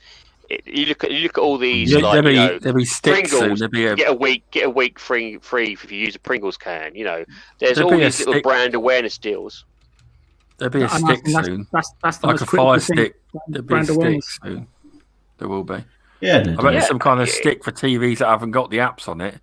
Oh, without a doubt, and you can see it's going to be they're pushing Game Pass in, as you said, it's now in. It's in your Pringles tin. It's on your TV. But I will say one thing. Mobile. I do think Game Pass. I mean, I heard Looper talking on Green Pass Gaming last week. I've just caught up with it, and she has got a point. I mean, we're in gaming. We're on YouTube, but there are people out there that ain't on YouTube, and they go on Facebook. That's about it, right? Mm-hmm. And there are people out there that watch TV. Terrestrial TV, and there's parents out there that still haven't heard of Game Pass, and there is not a lot of TV adverts for Xbox Game Pass, and that is big. That's why it's good to have it in the everyone TV, says internet. It comes preloaded. Yeah, exactly, but that is a big point. There should be, maybe around the Halo launch. I think I often say that Game Pass, Game Pass is so much bigger than the sum of its parts, and I think that again, if you've got really killer content coupled with a big or ample supply of hardware, and you've got this marketing proposition in terms of let's get it out, let's get the awareness out there, whether it's terrestrial TV, whether it's by, as Animated Evil says, it's just slapping it on mobile subscription, for 6 months or 12 months for free of charge or whatever, or for $1 or whatever. I think. Again, that assault is so much more better than doing things in, I don't know what the right word is, removal in silos or in as individual. Yeah. So I think let's face it, they've moved from Xbox to Game Pass. Yeah, absolutely. You missed the Game Pass off the end of that. But it is, isn't it? You think about what you see what they've been at the moment. It's don't get me wrong, they hyped up the Xbox Series X. Yeah. But Game Pass has been their prominent brand selling element in every single thing. Every interview, every aspect of what they are doing, Game Pass is the thing that they're pushing heavily. Even to the beyond, I suspect now they're probably talking more about Game Pass than Xbox and anything else they're saying. And it just as you said, I think it could be a sleeping giant. It's one of those things. If it takes off in the Asian market, that itself is a phenomenal number of brand new subscribers, which is going to be a phenomenal number of revenue for them. I mean, I'm not saying they're rolling in it, but they're not exactly lacking for funds anyway. Yeah, I think to your point there, as I said, is that I'm not hanging my hat on it, but Phil said first half of this year we'll be in Japan, and there's 2 months to go. And I think that besides a lot of gaming content and reveals, I'm interested in their strategy. I like to know what these gaming companies are. I spent a lot of time in the industry, so it's not as if I'm not enjoying games because I'm sitting at the edge of my seat wondering what Microsoft are going to do next. Because as I said, when I'm playing games, that's all I'm interested in. But when coming onto podcasts and so on and so forth, it is interesting to think what they may or may not do. And I think it makes for a really good and healthy discussion, right, in terms of educating ourselves, right, rather than just sort of reacting to stuff that we haven't really spent any time investigating. So that's why I really like being invited into these. I would like to know the numbers of the Western games that have had, in terms of increased Western games coming to Xbox, because I'm hearing a lot more, JRPs. I'm just seeing a lot more brand in terms of of games, of those sort of type of games coming over, and I suspect that's probably doubled or trebled in the last couple of years, and that's again feeds into that whole ecosystem. Yeah. But can you just say that again, Removable? Do you mean in terms of JRPGs coming, or that are coming in the future that have already arrived? I think it's have already arrived, but also have been announced and coming into the future. Yeah. I'm starting to see, at least from awareness point of perspective, like, you know, if you're from an almost like an unknown, if you like weren't aware of this, I'm seeing more and more of those types of games being announced and pushed and discussed on the Xbox platform. Yeah, I think it's partly because of the initial audience, the first 10, 20 million or 30 million installed user base, right, for any console, right? They're the hardcore, and the hardcore, you know, we enjoy. I mean, look, I'll speak for myself. I don't want to speak for everybody because everyone can have their own say, but we're all like connoisseurs of gaming, right? There isn't a genre we don't like, or if we're not that interested, that we don't try. And I think that for the first 20 or 30 million, it will be like that, right? We want to be able to access all different types of games because that's just how we are. But then, as I said to you, when it starts to get into 50 to 60 to 70 to 100 million to 200 million, who do they start to cater for then? You know, right now, it's the 80-20 rule. We're the 80 right now. But longer term, we may become the 20%, right? And the 80% is made up of load of weirdos. I don't know, disrespect. I don't know, and I don't know what their tastes are. And I don't know what type of content. That bad. And yeah, it'd be really interesting to see how they sort of distribute the funds out, right, in terms of what content gets made for who, right, longer term. But right now, obviously, we're being catered for, and I'm grateful for it.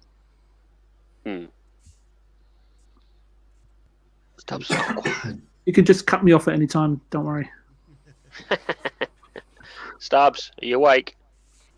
Yeah, I'm still there. Are you having internet issues? No, it's interesting comments in the chat. I mean, it's fun to speculate about this stuff. I mean, obviously, the internet is important. But what you got to remember is there is still a lot of people out there that listen to the radio, they see billboards and TV, and although everyone's wiping it off the side, it doesn't matter anymore.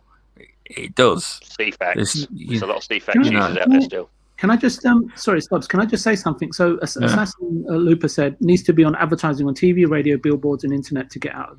So to get the word out in every country around the world, and I agree with her. But imagine this, right? So when the big games do come, right, all you have to do is advertise those first-party games when they do start to hit, right, on a consistent basis, right? Is just to illustrate the fact that, hey, you know, you can buy these games $59.99 or subscription fee on Game Pass, right? And you know, whether it's and that will happen. I think it'll just happen, you know, when the timing is right, when they've got the hardware, when they've got the games to announce, and you know, and especially, you know, when it comes to the fall. I mean, gaming is used to be Halo will be interesting, then it will. I know when PlayStation. I think you just spoke to the point when the hardware becomes available. Why, you know, when it becomes readily available, it's the time to advertise. Don't advertise it now when then you're going to go try and pick it up and go, you can't get it. You know, some people may be but then we're going back on what everyone's saying. Everyone's saying it doesn't matter about consoles. Doesn't matter. I think if you're looking at getting new people into Game Pass who may not know about it, it does matter about consoles. Yeah, it all matters. Yeah. If we already have a console, we know about Game Pass, dude. Yeah. It all matters if you combine it all together, right? Whether you're selling consoles, whether you're selling a game, whether you're selling Game Pass, if you combine it all together, all of a sudden the offering becomes greater than the sum of its parts, and that's what I was talking about Game Pass. Why it's so brilliant, right? So, because if you start picking out individual games in Game Pass, but one thing I will say is when PlayStation. Sorry, when PlayStation drops a big game, you know about that game, whether you've got an Xbox or not. That they hammer their marketing, TV adverts, billboards, buses, everything. You know about it. Even if you're a casual, you know about it. You don't. Podcast. You don't with Xbox.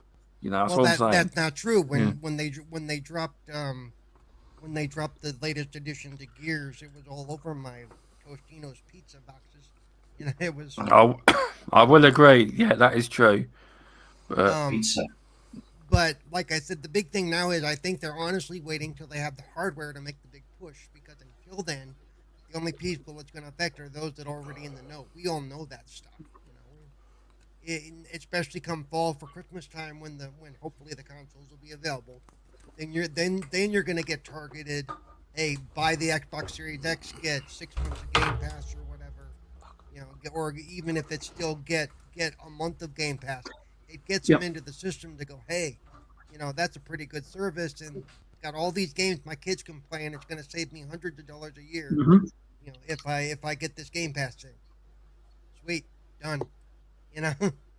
Actually, that's an interesting point you make there, Paul. Because I remember I was talking to Animated Evil because he's got so many kids and Xbox systems all over the place, and I'm just thinking, is there I think it's an important point that he made, and I asked him a question: is there like a family Game Pass, sort of rather than paying $15 for every single individual that wants to use it in your household, is there a household package? And I think that I wish. Don't know whether that is something that we want, and would Microsoft be consider to offer it right to their patrons? I don't know, but I guess it's a question, right? Yeah. So to answer Master Jazz, what I'm on about is actual TV adverts and traditional ads. I ain't getting this off websites or anything. I'm going off experience and people I know in England. I don't live in America. I live in England, and UK lacks big advertising. Europe does. Yes. Europe lacks advertising. It's a European pandemic. If you don't need a statistic to tell you. If you know people and they're not seeing it, it's not happening. In America, yes, it dominates. The advertising does. But in Europe and the UK, it's a big PlayStation market. Xbox doesn't have a market yet. Game Pass, we see it. We see it online. We see it. But what it meant was to do a lot of the traditional people. Not everyone is on YouTube. Not everyone's on here, there, and everywhere. So that's the point. But if they already have a console, whether they're on YouTube or not, it's on the front page of their spam every time they turn their console on. Yeah. Or if they're looking at the app on their mobile phone every time they switch it on. Yeah. So what I'm saying is, as far as getting new people into it that may not be aware of it, that's going to have to wait until there's hardware they can sell. Yeah. From a marketing standpoint, you don't want people going out and buying a Xbox One X when you've got the Series X that you'd rather sell, be it not available for 3, 6, 9 months. It won't be that long, but you know what I mean. Don't push hardware don't push the old hardware. That'd be a mistake. That'd be a mistake. There's only 2 times I've seen the Xbox advertise a lot lately, and that's because you drive around in your lorry a lot all over Britain, don't you? In London, it was plastered with when Cyberpunk was in one of the delays when it was plastered everywhere on the buses. It was everywhere. And the time before that was Gears 5 in Game Pass. It was kind of like Game Pass advertised, but with Kate's face on it as well. Now, they're the only really adverts I've ever seen really for Xbox. Right, and those are what they push. That's when they push Game Pass, when they have a big... But a lot London city centre was flooded with them.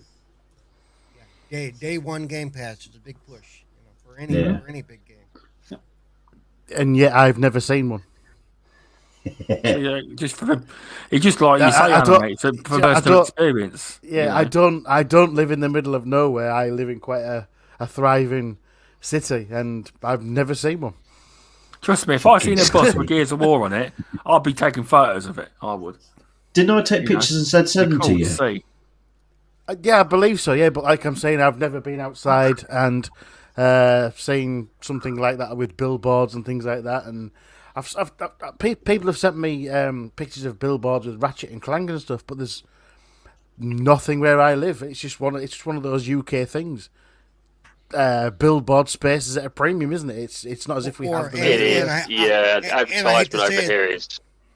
They may not consider your area a demographic that they really focus on. I'm not saying it as a bad thing. That's it, animated. No. From an advertising point of view, it may not be. Also, if you're in London, there is certain advertisement laws and regulations upon which there was a kind of lockdown on certain aspects to it, and as it's been mentioned, advertisement space is not it is pretty limited, and so it is hotly contested. And to be honest with you, if you are a regular in London itself, you'll see that normally is due with bigger markets like fashion, or I think fashion is the predominantly the biggest advertisement in London at this current stage, as far as I can tell. Now I have a question. Do they have over here we have billboards that can actually advertise multiple products. They roll over and they change up. There's some digital ones about. There's not many, to be honest with you. We are still back in the old days where it's a bit of plywood with a poster on it. A man has to come around and put a wallpaper against it. A pretty picture. We're not as sophisticated as some some areas. It's very much to be honest with you, it's probably to do with vandalism. Let's be honest. The digital aspects are either very, very high up and expensive and extortionate in terms of pricing. I mean, if you've ever gone in London prices in themselves are treble to quadruple of what it is around the UK. It's crazy. Even the wallpaper prices for those old school billboards are probably pretty cheap in London. No, Back from the Dead, we don't have 56k, but I imagine there's some people that probably still do run on 56k. But you hear that lovely. Well, actually, to be honest with you, Back is actually quite correct in terms of the external villages outside. Actually, that is correct. There is still a lot of areas. I have colleagues at my own workplace where the internet, their internet is based through their 3G phone. They don't there's also have areas, a line. There's actually areas I've been through that they don't have phone connections. They have what's called a satellite internet, and if they don't pay for the satellite internet, they haven't got internet. Well. Yeah, it's expensive. Well, no, apparently it's quite reasonable. It's the whole village. I tried that. Our connections in the UK is, I would say, probably hitting around 60 to 70%. There's a good 30% of rural areas that are struggling for anything around 4G. The 4G is still struggling in a lot of areas. Yep. Well, even out here in some of the more rural areas, especially in the Midwest, there are some areas that we've got that crappy satellite crap. Despite the government paying out billions to BT and making them roll out fibre, they done a half-assed job, and basically majority of people are running through a copper cable, and the fibre cable is in the box. A lot of it ain't real, because I've got fibre. Where I moved to is 36 megabytes a second. Where I was at, it was 70 down. And a lot of it is because BT got away with bodge jobbing the contract they got, But it's boosted a lot of people's speed. They went from 2 megabytes a second to 36. So in their eyes, that's better, Yeah, my parents had the same sort of thing. It was horrendous. We're nowhere anything like America or in those aspects, or even Japan or Hong Kong. America's terrible in places. It's just like Britain. Yeah, it is. Depends where you live. Yeah. But you look at America's like 50 times larger, much more wide open spaces. True. We are struggling in terms of square meter per person. We are lacking drastically in the infrastructure aspect on that, and I know, unfortunately, it's been because of historical elements. In terms, we've given it to companies who've done the handshake thing rather than who's best at dealing with doing the infrastructure, and unfortunately, that's part and parcel of our government's failures. They should have given it to Virgin. That's what they should have done. I don't think they ever applied for the contract. I don't think they applied for it. No, he did, but there was the way I understood it from a few friends of mine was that there was. Let's just say there was a disagreement with the person in charge of the contract, and they didn't like each other. There was a little bit of a. It's still very much a who even though they don't like to admit it. Versus who you are. So you'll get tendered, you're asked to be tendered, but it's still very much Bob's here, I'll get him to do it because I know him. Even though I won't say it personally. Is that Ofcom distributing the licenses? Ofcom is kind of the overseer, but unfortunately, the overseer has friends in high places. Yeah, I think Ofcom, I think it's been shown time and time again, can't be trusted, right? No, it can't. It's the name. Oh, we will be the impartial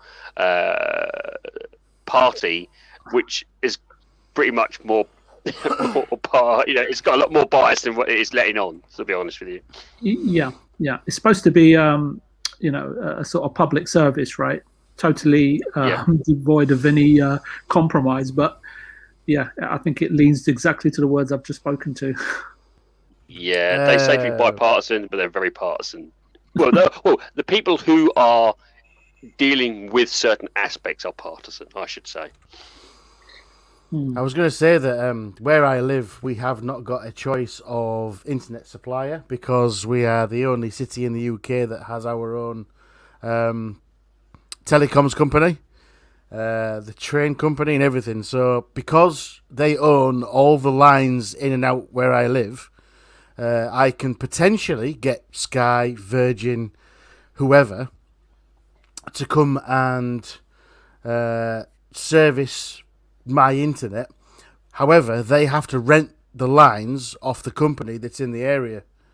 So every company, Sky, Virgin, you say, where do you live? I tell them, they go, sorry, we can't help you. Not touching that, mate. Sorry. Yeah, luckily, they've rolled out super fast broadband as standard. It's very expensive. Well, they can charge. That's the thing. They can charge what they want. That's the point.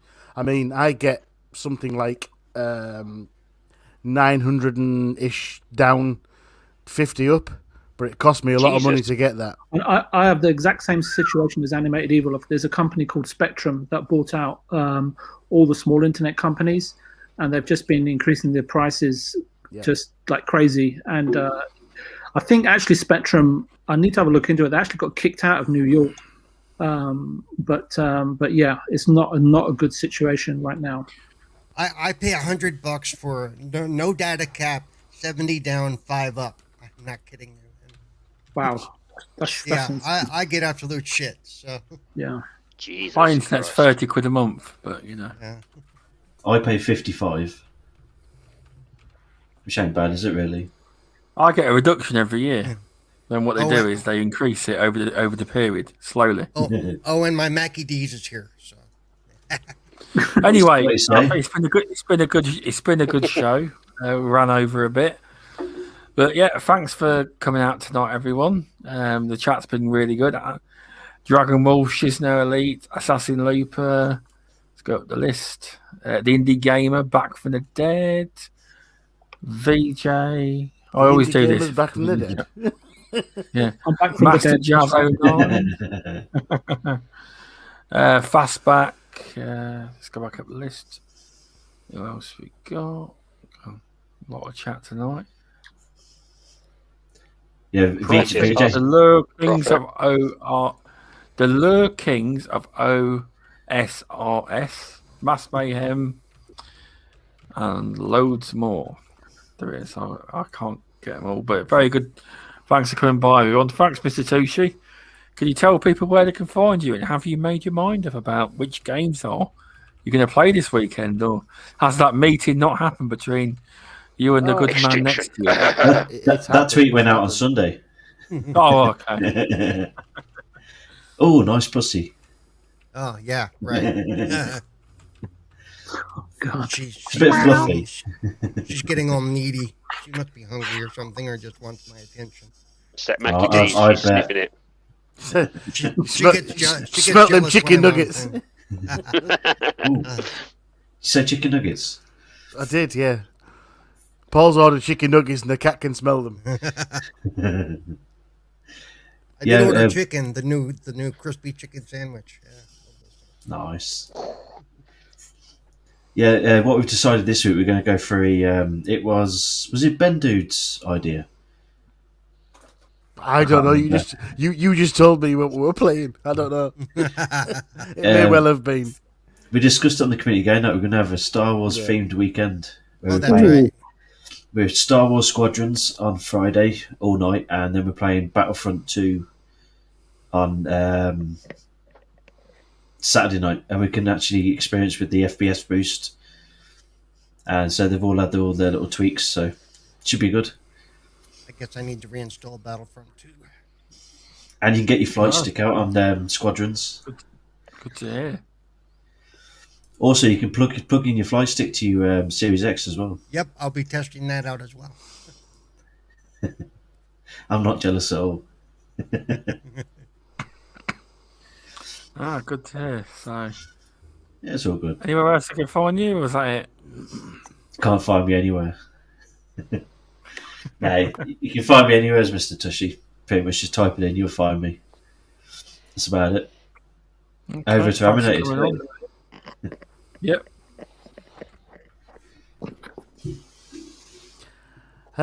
Yeah. My turn now, is it? Yeah. So you can. I'm just trying to take a breath first. This is getting longer than the week, unfortunately. You can find me here every Wednesday on Midweek Gaming. You can find me on a Friday and Saturday with this gentleman over there. Give a wave, Tushi. On Community Game Night. On a Sunday, you can find me on Fringe Experience with Cerebral Paul. Monday's every day off.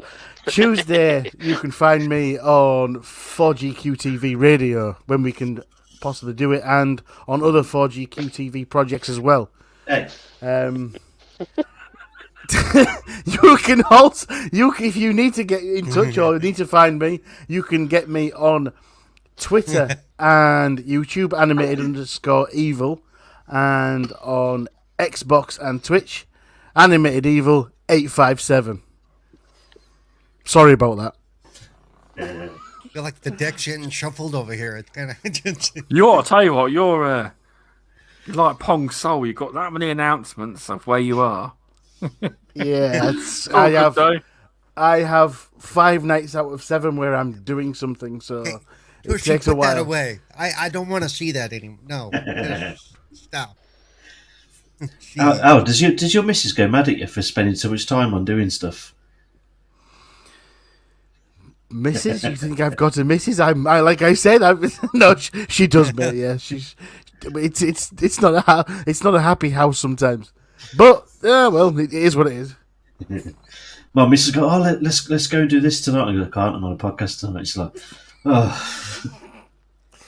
He's been shuffling the cards. I don't know whose turn it is now. He's shuffled 5 nights out of 7. I've got something going on. It's confused me now. Who's next? I have no idea. Paul, thanks for coming on. Where can people find you? You can find me here every Wednesday nights, of course, with this lovely crowd. Except for Tushi, not so lovely, but it's all right. He's all right. And now you can find me. I'm going to be hanging on Tuesdays a lot with the retro gaming crew. I am probably the most retro of the retro gamers, meaning I'm old. But that's just the way it is. We had that discussion yesterday. So. And then you can find me on Sundays on the Flamish Experience. You can find me on my YouTube channel, which I need 100 subs, people, so I can give it an actual name. And yeah, please do sub if you're in there. You've not I'll tell you what, people. Paul already. I have a brand new in the box Blue Yeti microphone sitting here that I won from Blue. That when I hit 100 subs, I will raffle that sucker off to all of my subs. So if you can get me 100 subs, I will raffle off that mic and send it to whoever wins it. Preferably in the U.S. because universal because shipping it to the UK would be very expensive and I'm broke. So get all your American friends. Yes, you will be. Yeah. Yeah. How many subs you got now? Whoever you can get the subs, get them to sub, and I will raffle off that mic. So how many subs you got now? I have. Last I checked, I had 66. I think I may have a few more than that. Let me see. You're getting there. I thought it was 80 something. No, I wish. If it was, my channel's been lying to me. Hang on. Wait a second. Holy crap. Never mind. Somehow it says I have 100 subs. Don't know where they all came from. Hey, where's that microphone? Raffle! Yeah, I will. I will follow. Since I said it, I will follow through. I'll have to find this stuff. I'll have to put I'll have to assign everybody a number and then raffle it off. And I will do that live on the channel at some point in the next few days. So that'll work. See, there you go. Whoops, now it says something. Hang on, let me. Congratulations, Cerebral, then. Well, if it's true, because now the site's giving me issues. So normally does. That's because we've all just unsubscribed to get you back to 90. Yeah, I know. I want to be number 100. That's no good. Yeah, let's see. VJ, now when I go to customize the channel, it won't let me because now I can actually give you. I'll work on that while you go through VJ's thing, and he's going to tell you can find him anywhere. He doesn't like doing this. VJ, thanks for coming on. It's always good to have you on the show. Sure. I won't ask you where people can find you because I know you don't like to say. No, but I do want to say that thanks for having me on the show back again. I appreciate it. And don't look for me. Make or find whatever makes you happy. And on that note, I'll be playing Octopath Traveler right after this show. So look forward to coming back next week. And hopefully, Removable Sanity won't be on. So, well, just kidding. I'm gonna have to do removable. I've just read his message. His tablet battery's about to die and looks like it's died. So if you could please subscribe to Removable Sanity. All links are in the description and on Twitter. He'd really appreciate it. Good content creator, makes very good reviews on indie games. So real quick, because I need to jump off. He's actually better than he makes out. I'm going to go to my channel, and then everybody, if you're not following me on Twitter yet, please do so, Cerebral1, and watch for an update to come within the next probably half hour as far as the mic goes and all that good news. So, and my actual link for my YouTube. So if I can get it all working right. I need to take off, so I will talk to you all later. All right. I've got a dog wanting to get out, so I've got to deal with that. Right, Mass Mayhem, it's because he does the podcast from his shed. I'm not sure if he's actually got electric in there. He's got a heater in there, I know. So he fully charges it at the start, and by the end, it's normally ish dying. But anyway, thanks for popping in, everyone. I appreciate it, as always. And we will see you next week. It's nice.